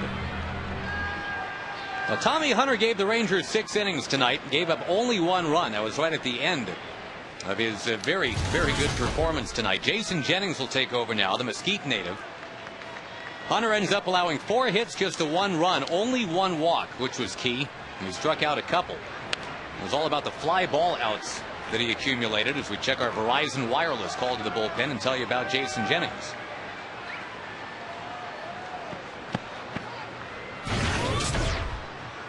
A lot of games, a lot of innings too. 48 innings in 32 games. Jason's pitched frequently.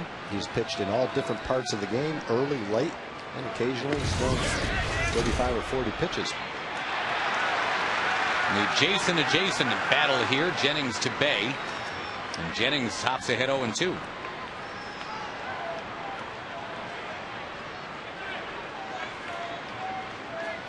Jennings had the two flexor tendon operations the last couple of years. Needed to put all that behind him, and he has. Was throwing free and easy in spring training. Got the velocity back into the upper 80s. Really right from the middle of March, you got a sense that Jason Jennings was going to find a role on this team.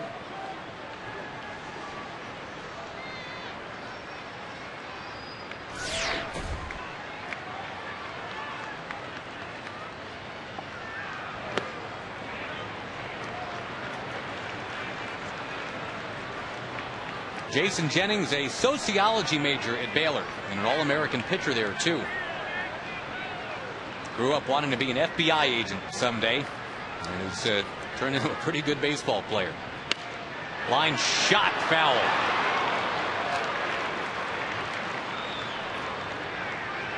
Baylor fans might remember that Jason Jennings was a heck of a hitter in his college career. He had 17 home runs his last year at Baylor.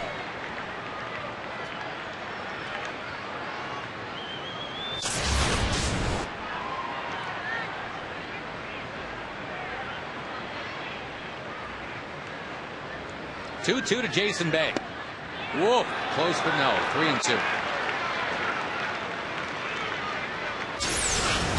Randy Marsh, the home plate umpire, flinched but didn't call it what should have been a strike. Well, that was not only a strike, but it was well in the rectangle. That wasn't even close to being a ball. Now the walk. That's a shame.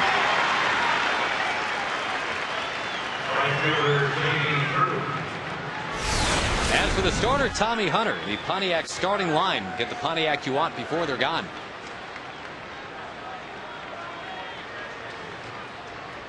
Excellent work against a tough team.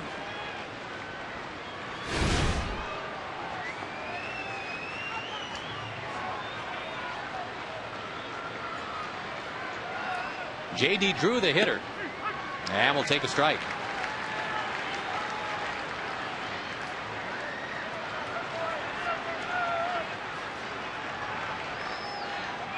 Drew's had a lot of at-bats against Jennings in the past, 24 of them in fact. He's 8 for 24 with a double and a couple of triples.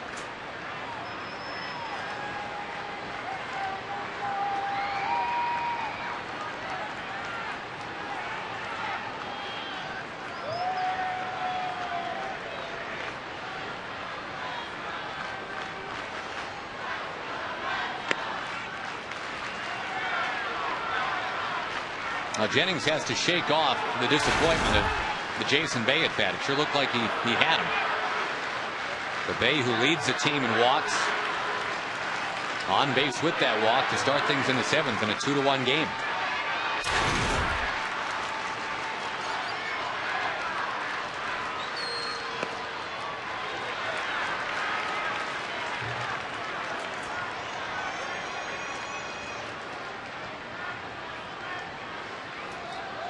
Jennings, who pitched a little bit for the Astros too. We should mention the Astros are playing tonight against St. Louis. A chance to make up some ground, and they're winning tonight 5-1 in the 5th inning. Hunter Pence, the Arlington native, has a home run, number 12. And the only St. Louis run, Mark DeRosa, former Rangers, hit one out.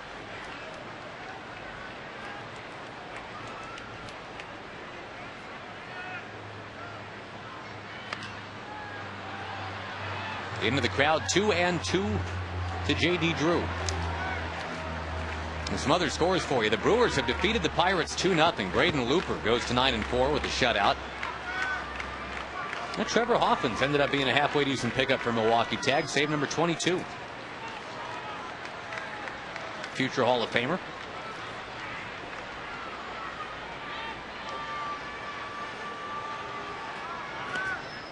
Well, that's 12 pitches from Jennings, and he doesn't have an out yet. He could have had an out with Jason Bay. It looked like the 2-2 pitch was in the strike zone. He just didn't get the call. They definitely need to throw a strike right here.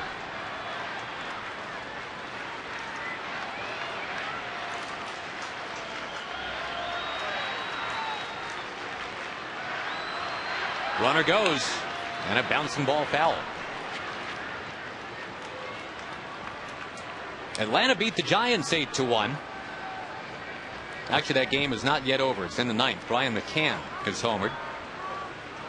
And the Nationals were able to get a win today. Only had 4 hits, but they got 4 runs and beat the Mets 4-0.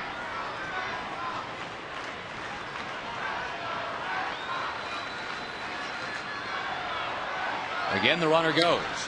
Ground ball. Kinsler's got it. Thought about second base. Instead, he'll take the safe out at first. He wanted to throw it to second, even though Bay was running on the play because it was a really hard hit ball.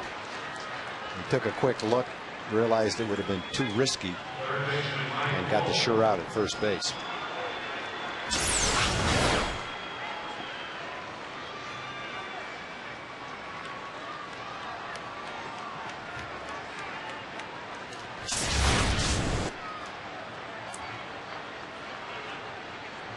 So that tying man at second, Mike Lowell, is the hitter.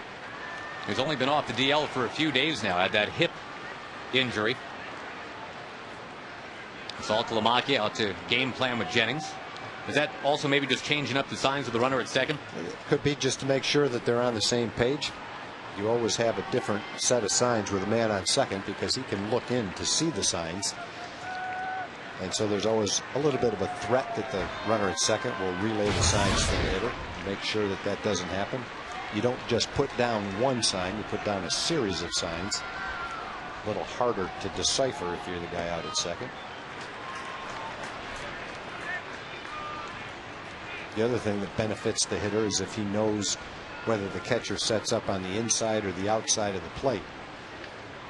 The location of the pitch. That's why the catcher doesn't shift generally until right at the end, so that can't be relayed to the hitter. Ideal thing is to know what kind of a pitch it's going to be, but it's still a big benefit to know where the pitch is going to be.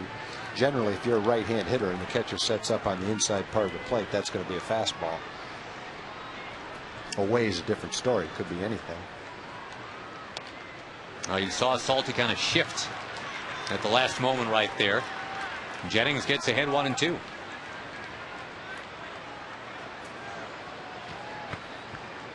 Real quick, the other scores we didn't yet get to. The Cubs and Phillies are 1-1 in the 10th. The Rockies lead the Diamondbacks 3-1 in the 4th. Colorado still in the wild card pursuit. Jason Jennings' former team.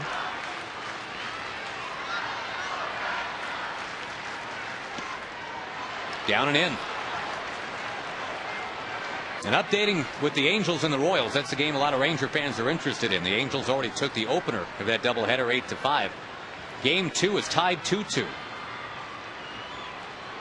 That's after 3.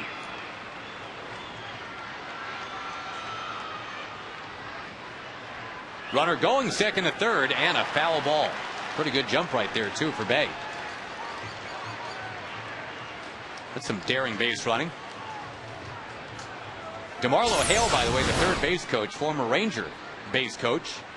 And his name seems to pop up occasionally for managerial openings around the big leagues. I think it should, because he's a really solid baseball guy. And a chance to be the third base coach, make a great bench coach, and I think a good manager too.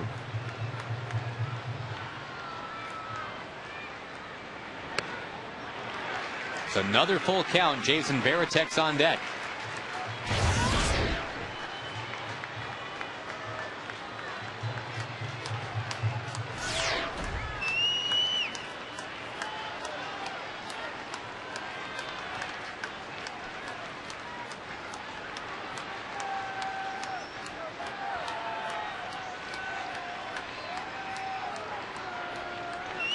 Jennings deals and walks another Red Sox. Mike Maddox on the way out to talk to Jason. They've still got the capability now of throwing one real good pitch and getting out of the inning. Get that double play ball.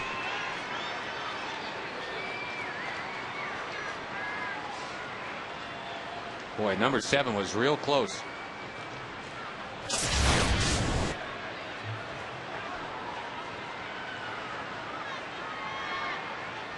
Another Jason getting ready. Now Jason Grilli in that Ranger bullpen. Seattle's still losing 9-7 in Detroit. And the Yankees still winning, beating Baltimore 6-4.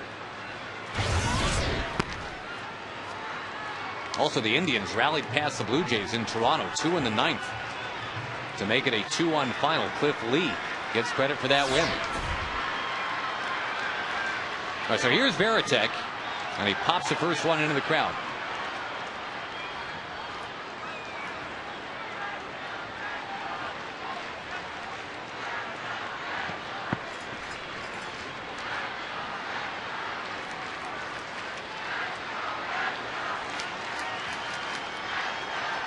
The Rangers had only walked one for the game, but they've walked a pair here in the 7th.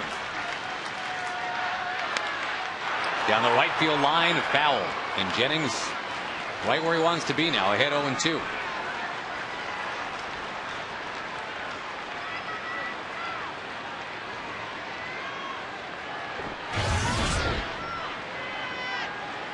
Again, Tommy Hunter, 6 strong, 85 pitches.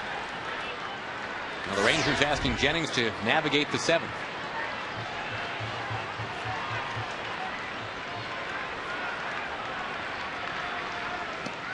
Got him. Out number 2. That's what happens. You get ahead in the count like that. Now you can throw the pitch a little bit out of the strike zone and get the hitter to swing at it.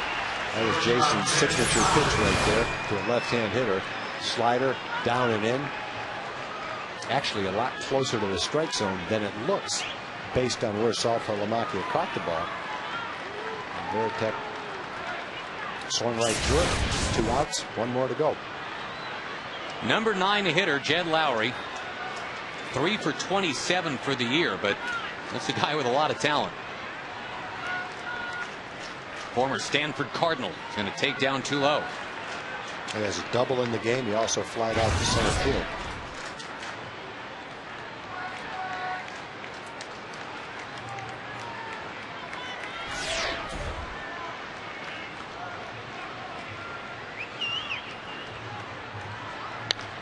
High pop fly. Elvis Andrus going back. Elvis Andrus has got it, and Jason Jennings out of the inning.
And by Whataburger, just like you like it.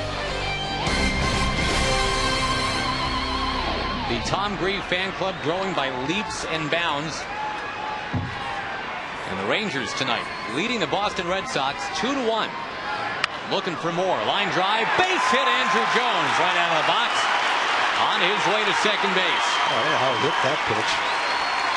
That pitch is a 91-mile-an-hour fastball. Didn't look like a strike. Way up and in. Maybe not as far as I thought. We'll get another look at it. But nice job of hitting by Andrew to keep that ball fair, nevertheless. We'll get a good start to the 7th inning. Let's see where that pitch was. Yeah, I don't think that's a strike. Trying to throw it down and away. Boy. And where it ended up, I don't think you expect to give up a double on that pitch. Andrew had been 1 for his last 23. That is a well-timed double, though, to start the 7th. Rangers looking for a bit of breathing room. Yeah, it'd be nice to have a little bit more than a 1-run lead going into the last 2 innings. Knowing that the Angels have already won once today, and they got a shot to win twice. Tied 2-2 right now in Game 2 against Kansas City. And Blaylock's responsible for the 2 Ranger runs to this point. He's been coming up with a lot of clutch hits the last few weeks. Had 2 big hits last night. He had the 2-out hit to drive in the Rangers' first run. Gonna loft this one to right field. He's got another hit. Andrew Jones will go to third. Had to hold for a moment there. Well, he's getting the hits off good pitchers, too. That's 2 hits tonight off Beckett, who's thrown about as well as any pitcher in the league right now. He had a couple of hits last night off John Smoltz, who was throwing the ball well. Beck with a 2 for 3 has his average up somewhere around 260 now. A good scoring opportunity for the Rangers. Breaking ball that stayed up about belt high. That's what you should do with that pitch. Hank took advantage of it. Marlon Byrd, who has been one of the best for the Rangers with runners in scoring position. 1st and 3rd and nobody out. And takes a strike.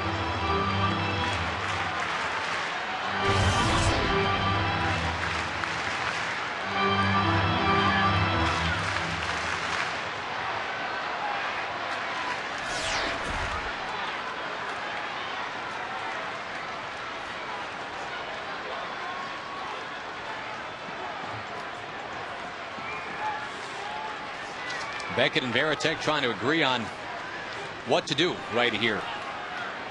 Marlon has grounded out 4 of his last 5 at bats going back to yesterday.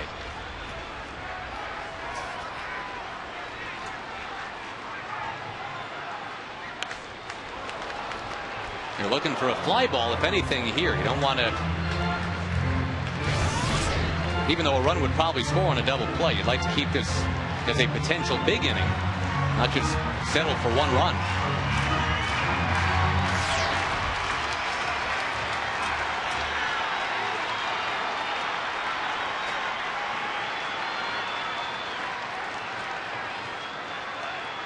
Oh, 2 pitch. That's a tough pitch. Got him.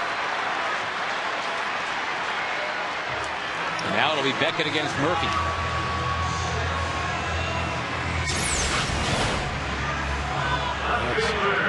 Looks like a hittable pitch right there, but watch where it ends up. About 10 inches below that. That's a good curveball. Breaking straight down. Going for the strikeout, and he got it.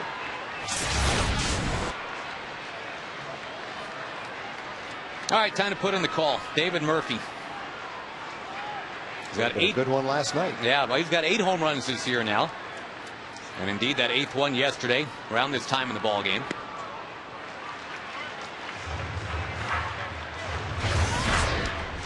We mentioned Beckett really doesn't give up that many home runs these days. His first year in Boston, he allowed 36 home runs. In the last 2 years, he allowed less than that combined.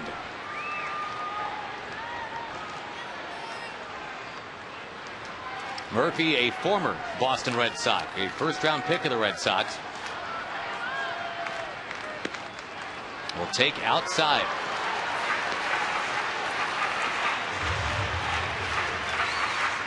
Darren O'Day throwing down the bullpen. Looks like he'll pitch the 8th.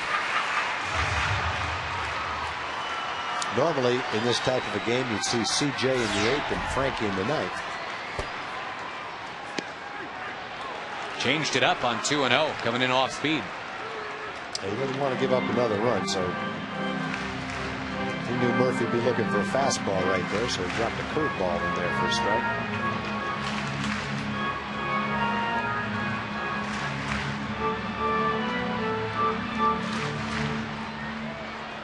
A double by Andrew Jones, a single from Blaylock. Those are the two Ranger base runners right now. 3-1. Saltalamacchia on deck.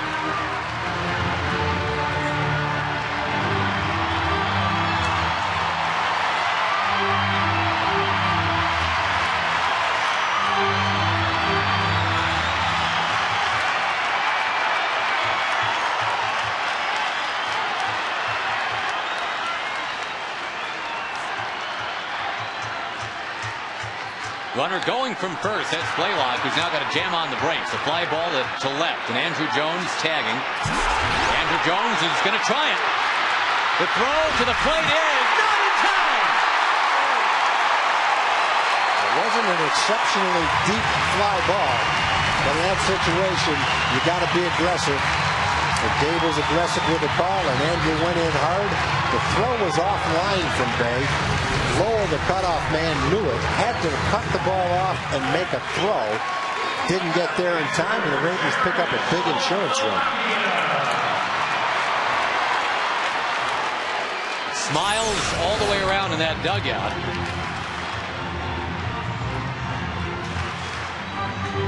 Some fancy stepping from Andrew, and the helmet went flying right off his head.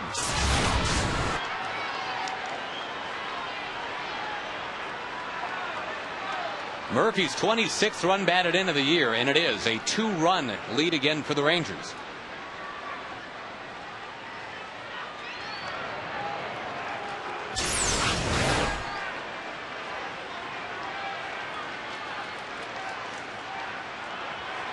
Veritek couldn't block the plate because he had to reach for the ball.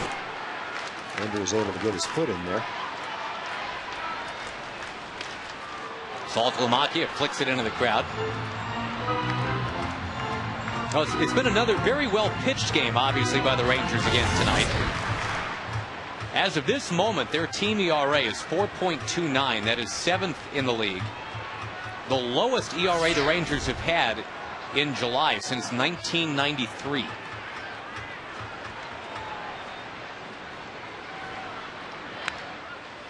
That is a happy new dynamic in 2009. The pitching and the defense kind of carrying the offense in many ways.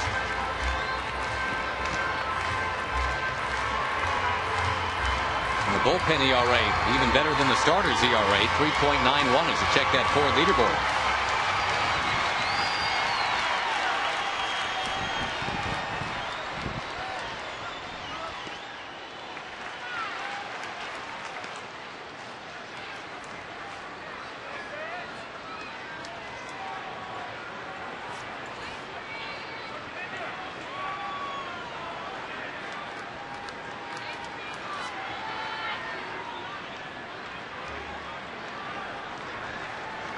Very reasonable pitch count for Beckett, mid-80s right now in this 7th inning.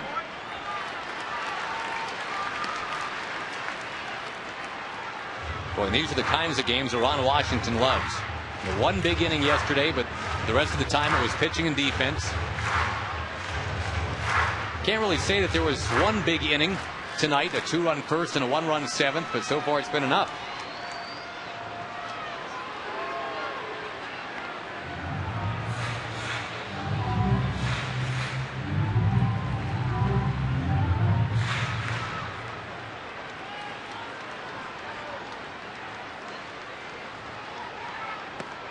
Beckett dials it down and strikes out Saltalamacchia. Look at him yelling at himself.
Kids 13 and under get a Rangers chest protector backpack.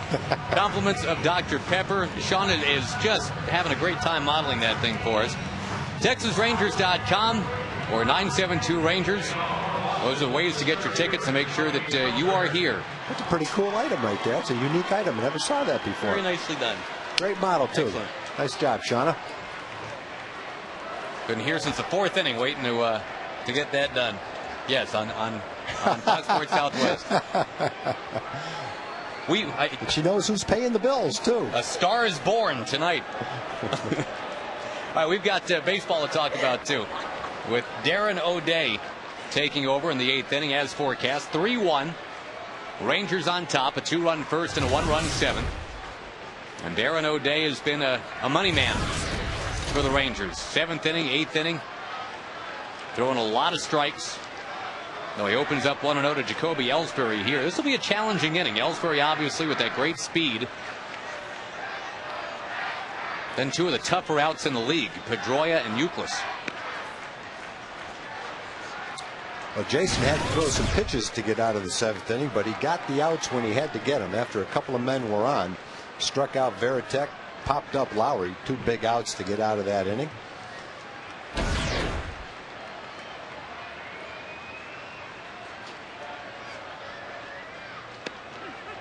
Finding the strike zone there, the count 2-1.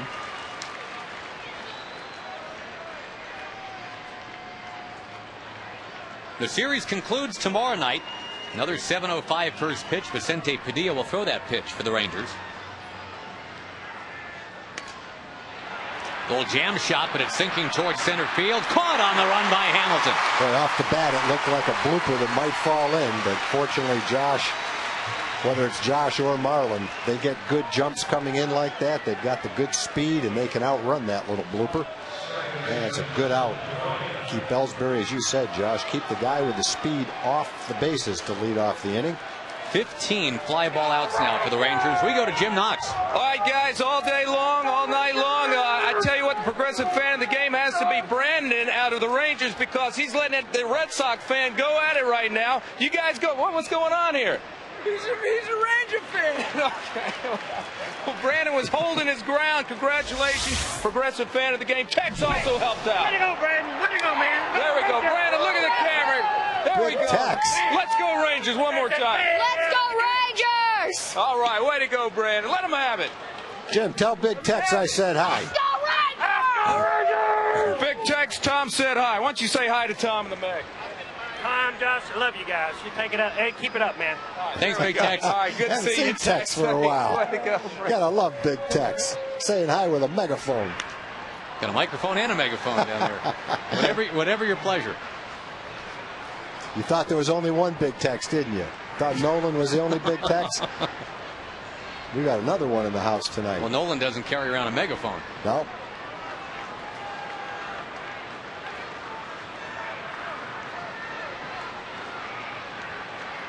One and two, the count to Pedroia. Had that 10-pitch at bat last time. It ended with a single.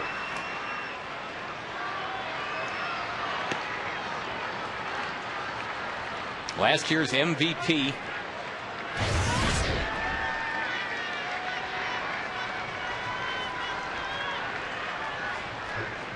The rookie of the year before that. Cal Ripken had back-to-back seasons like that. Ryan Howard did that. Pedroia is the only other one. Shot in the air to center field. Hambone got it. Played perfectly. Pedroia had a base hit to right his last time up. Pitching him away. Playing him away. So Josh over in right center was right there to catch that line drive. Good start to the inning. 2 up, 2 down. Pretty much what Darren's been doing all season long for the Rangers.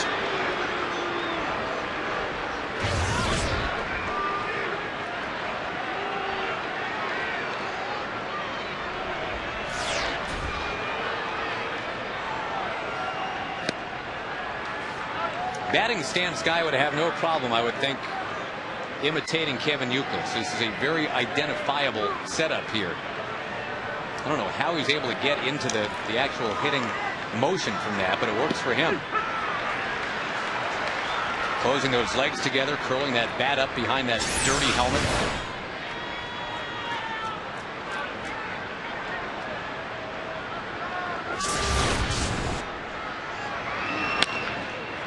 in the air again. And tracked again and caught again. These fly ball outs are falling down like raindrops tonight. And the Rangers are staying dry, leading 3-1.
Elvis Andrews showing bunt will take ball one from Josh Beckett. The bottom of the 8th underway. Josh Beckett came in 11-3. Big game pitcher. Has been for quite some time. Tommy Hunter was his opponent tonight. Young Tommy making just his 7th major league start. Actually his 8th major league start. And boy, it went real well. Bullpen has backed him up since then. Rangers leading 3-1. CJ's throwing in the bullpen too. It'll be 3 straight games for CJ Wilson, and the last 2 have just been unbelievable the way he's thrown that baseball. Well, you look at the game the Rangers have played tonight. They've done pretty much all the things you want to see a team do to win a game. They had a big 2-out single from Blaylock to drive in a couple of runs. They got Murphy's fly ball with a man on third and less than 2 outs. Opportunistic offense. And a base hit here from Elvis to start the 8th inning. They played some really good defense. Ian's made a couple of really nice plays. They've got excellent pitching. They've gotten some clutch pitching with men on base when they had to. Tommy Hunter, the starter, got through 6 innings. Well, they've done all the things you have to do to be competitive in a ball game tonight. There's your game summary brought to you by Southwest. Against one of the best teams in baseball. So it shows the kind of baseball that the Rangers are capable of playing. They beat them last night. And they've got the lead right now, playing an excellent game tonight. Elvis is chased back to first. The Rangers have already been running once tonight. In fact, a double steal back in the 1st inning. I didn't even mention that. Another thing they did you like to see to win a game. Run the bases. The double steal's a huge part of this game.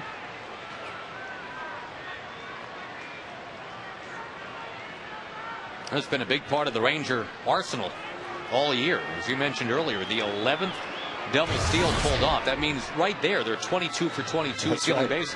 No team in baseball has done that.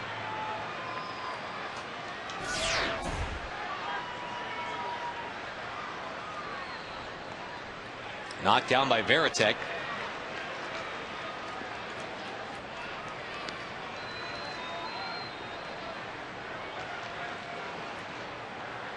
I'm sure the Red Sox would love to see Beckett make it through the 8th inning. I know Beckett doesn't want to go anywhere. He wants to still be out there.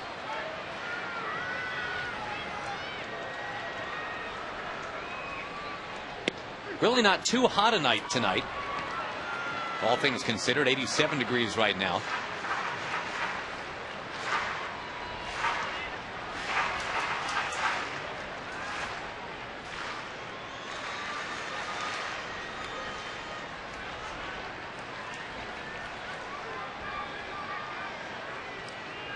Beckett with a 7-strikeout night tonight. Elvis is going.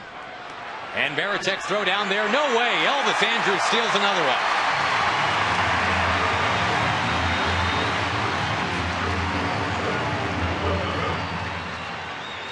The Rangers, again, they're just playing a really good game tonight. Doing everything on the field you want to do. Let's see if he can move that guy over to third, pick up another run right here. You don't think about bunting here on 2-1, do you? No, you might. You might try to drag a bunt to beat it out, move the guy to third, and get on first base yourself. Might try to drive a base hit to right field. Ian's really good at hitting the ball the other way. There is the bunt attempt, but it was foul. It's a good attempt right there because you've got a great chance of success. You might not beat the bunt out, but if you get the bunt down the third baseline, you'll move the guy to third base, and that's the goal right now. But I think that's a good situation right there to bunt it.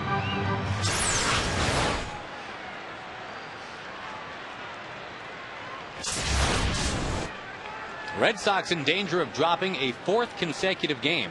Rangers trying to make it 3 wins in a row after a 4-game losing streak of their own.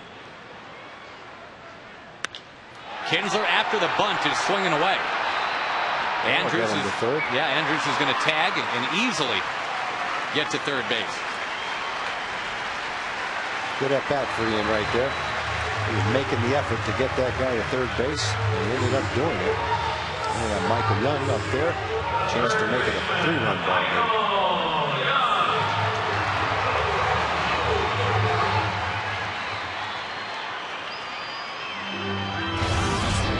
The infield will come in. Michael Young, of course, for years has just been nails in this kind of situation. The runners in scoring position and less than 2 out. This year it's been a tougher thing for him. For whatever reason, the RBI totals are down for Michael. But over the course of his career, you would say this is exactly the guy you want up there in this situation.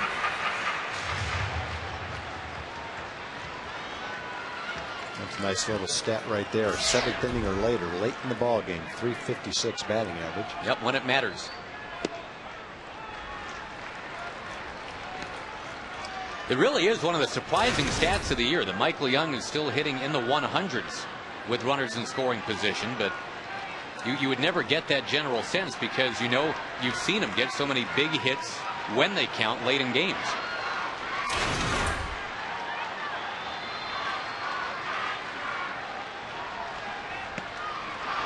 Beckett ahead 1-2.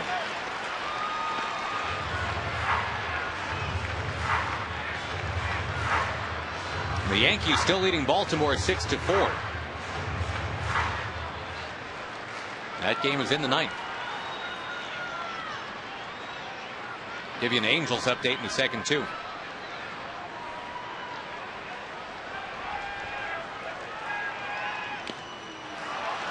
Michael got a piece.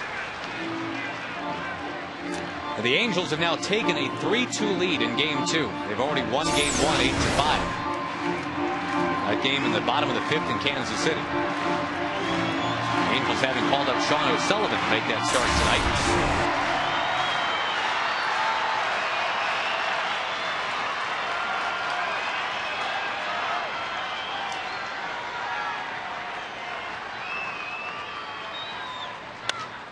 Ground ball. Elvis coming home. Steps on the bat.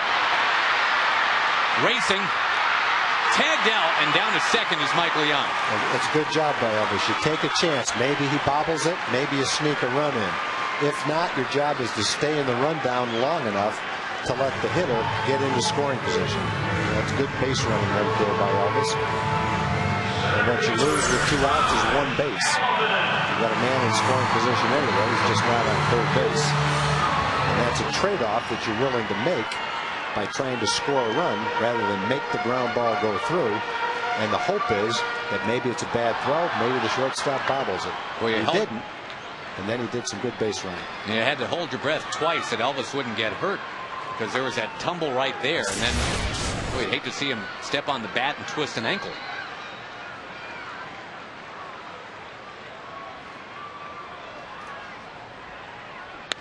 Hamilton, base hit in the center. First pitch he sees. 4-1 Rangers. It's just been everything done right tonight by the Rangers. That was excellent base running by Elvis to stay in the rundown long enough for Michael to get to second. That's not easy to do in a big league game. Michael took second, and then a big 2-out hit from Josh. Second big 2-out hit of the game. One by Hank earlier, and this one by Josh gives the Rangers a 3-run lead. And a good fastball to hit and ripped it. The battle of the first round of Joshes right there. Hamilton against Beckett. And Hamilton, who had been kept down in this game, 2 strikeouts and a double play, would not be denied right there.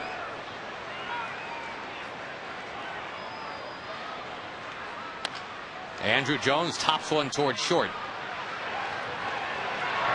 And that'll do it for the 8th inning. But the Rangers add a run.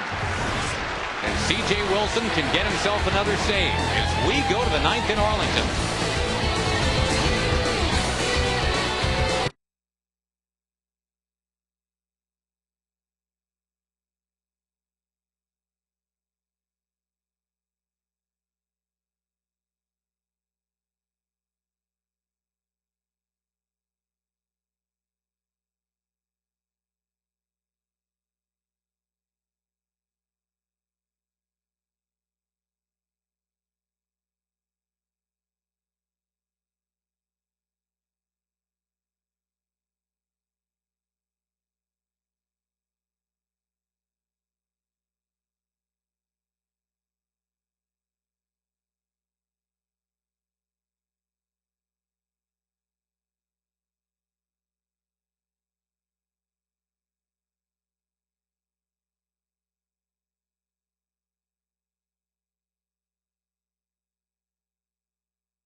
Now pitching for the Rangers. Leading off for Boston, the designated hitter, David. Texas Ranger Baseball brought to you by Southwest Airlines. Go to southwest.com, grab your bag. It's on. By Progressive. For a money-saving car insurance quote, call 1-800-PROGRESSIVE. And by the Ford F-150. It's not just a pickup truck, it's a Ford F-150. All right, here we go. 9th inning. C.J. Wilson has been dominating of late. But this is really kind of an interesting setup as we go to the 9th. C.J. is being asked to pitch for a 3rd day in a row and taking on some Boston hitters who are dynamite. David Ortiz, Jason Bay, and J.D. Drew. Well, C.J.'s throwing the ball harder tonight than he was last night. The only reason C.J.'s out there is because he told Mike Maddox and Ron Washington, I feel great, and if the chance comes up, I'm ready. He pitched 2 innings 2 nights ago, an inning in the 3rd last night. And if 3 pitches count, you can say he's throwing just as well tonight as he was in either one of those nights. He just threw a vapor trail right by David Ortiz. That shows you something right there. The condition that you have to be in, the strength that you have to have. Elvis Andrus charges and scoops and throws and got him 1 down. Ron having to improvise a little bit in the bullpen tonight. I think before practice today, he wasn't sure whether CJ would be available tonight, but CJ went through the warm-up things, went out to the bullpen, and sure let Ron know, hey, look, if it's a save, I'm ready. And when your key guy out in the bullpen tells your manager that, if the save comes up, he's going to use him. Jason Bay will take outside. Since the end of April, there are only 3 American League relievers that have a better ERA than CJ. 2 of them we just saw from Minnesota, Joe Nathan and Matt Guerrero.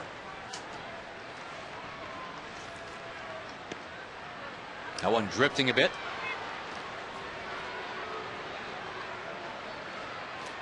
Since April 27th, Wilson's ERA 1.64.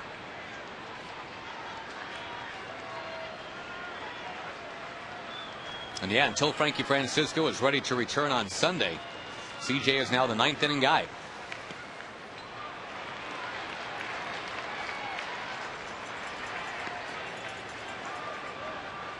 Bay has already walked twice. And here he is 3-0 on CJ Wilson.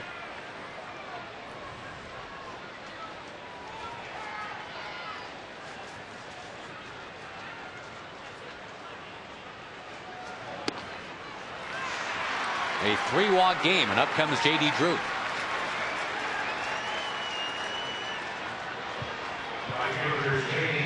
Now, the only frustrating thing, if indeed the Rangers hang on and win it, is crisp as a game as they've played tonight. As you've said, Tag, this has been just top to bottom, a really outstanding performance from everybody.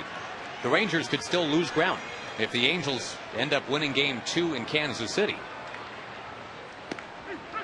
Chance for a doubleheader sweep for the surging Angels, but as we're always reminded, and I'm sure every Ranger would tell you, that's not their department. All they can control is how they play against the Red Sox tonight, and they've played really well. On appeal? Nope. Last night in the ball game, J.D. Drew was pinch hit for in this situation in the ninth inning. Rocco Baldelli pinch hit for.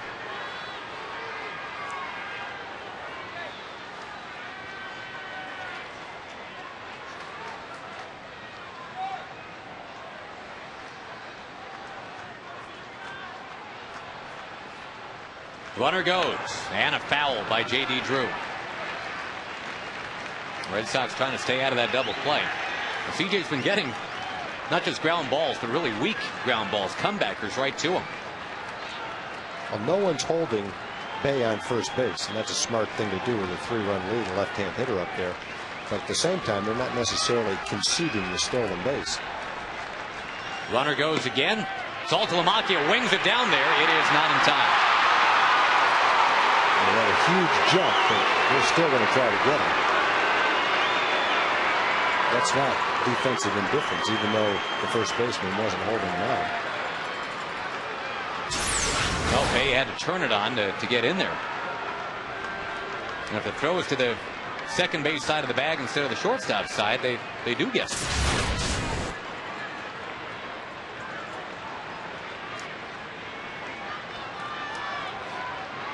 So 2-2 to Drew.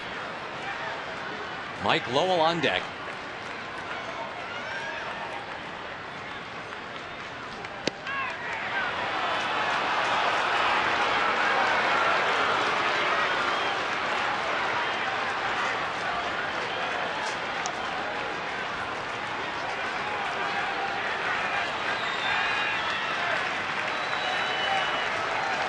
Three-two pitch.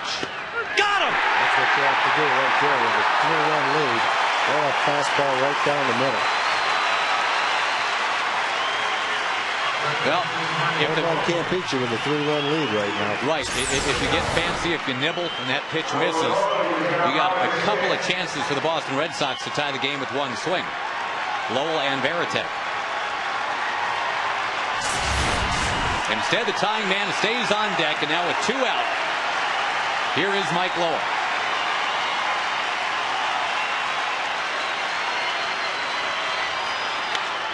Fly ball to right, base hit.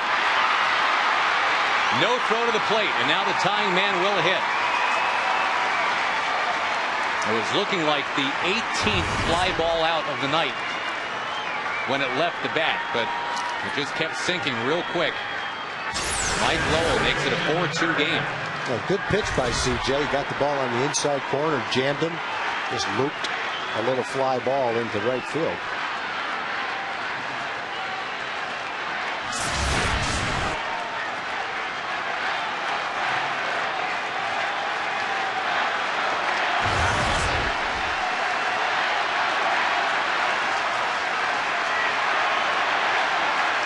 Varitek, one of those flyouts tonight and a couple of strikeouts.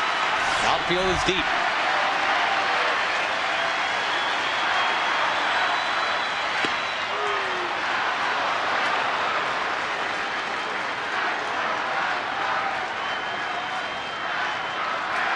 The switch hitting Veritek. Power numbers have been real good as a right-handed hitter. But a ground ball here. Michael Young's got it. Ready, steady, throwing, ball game!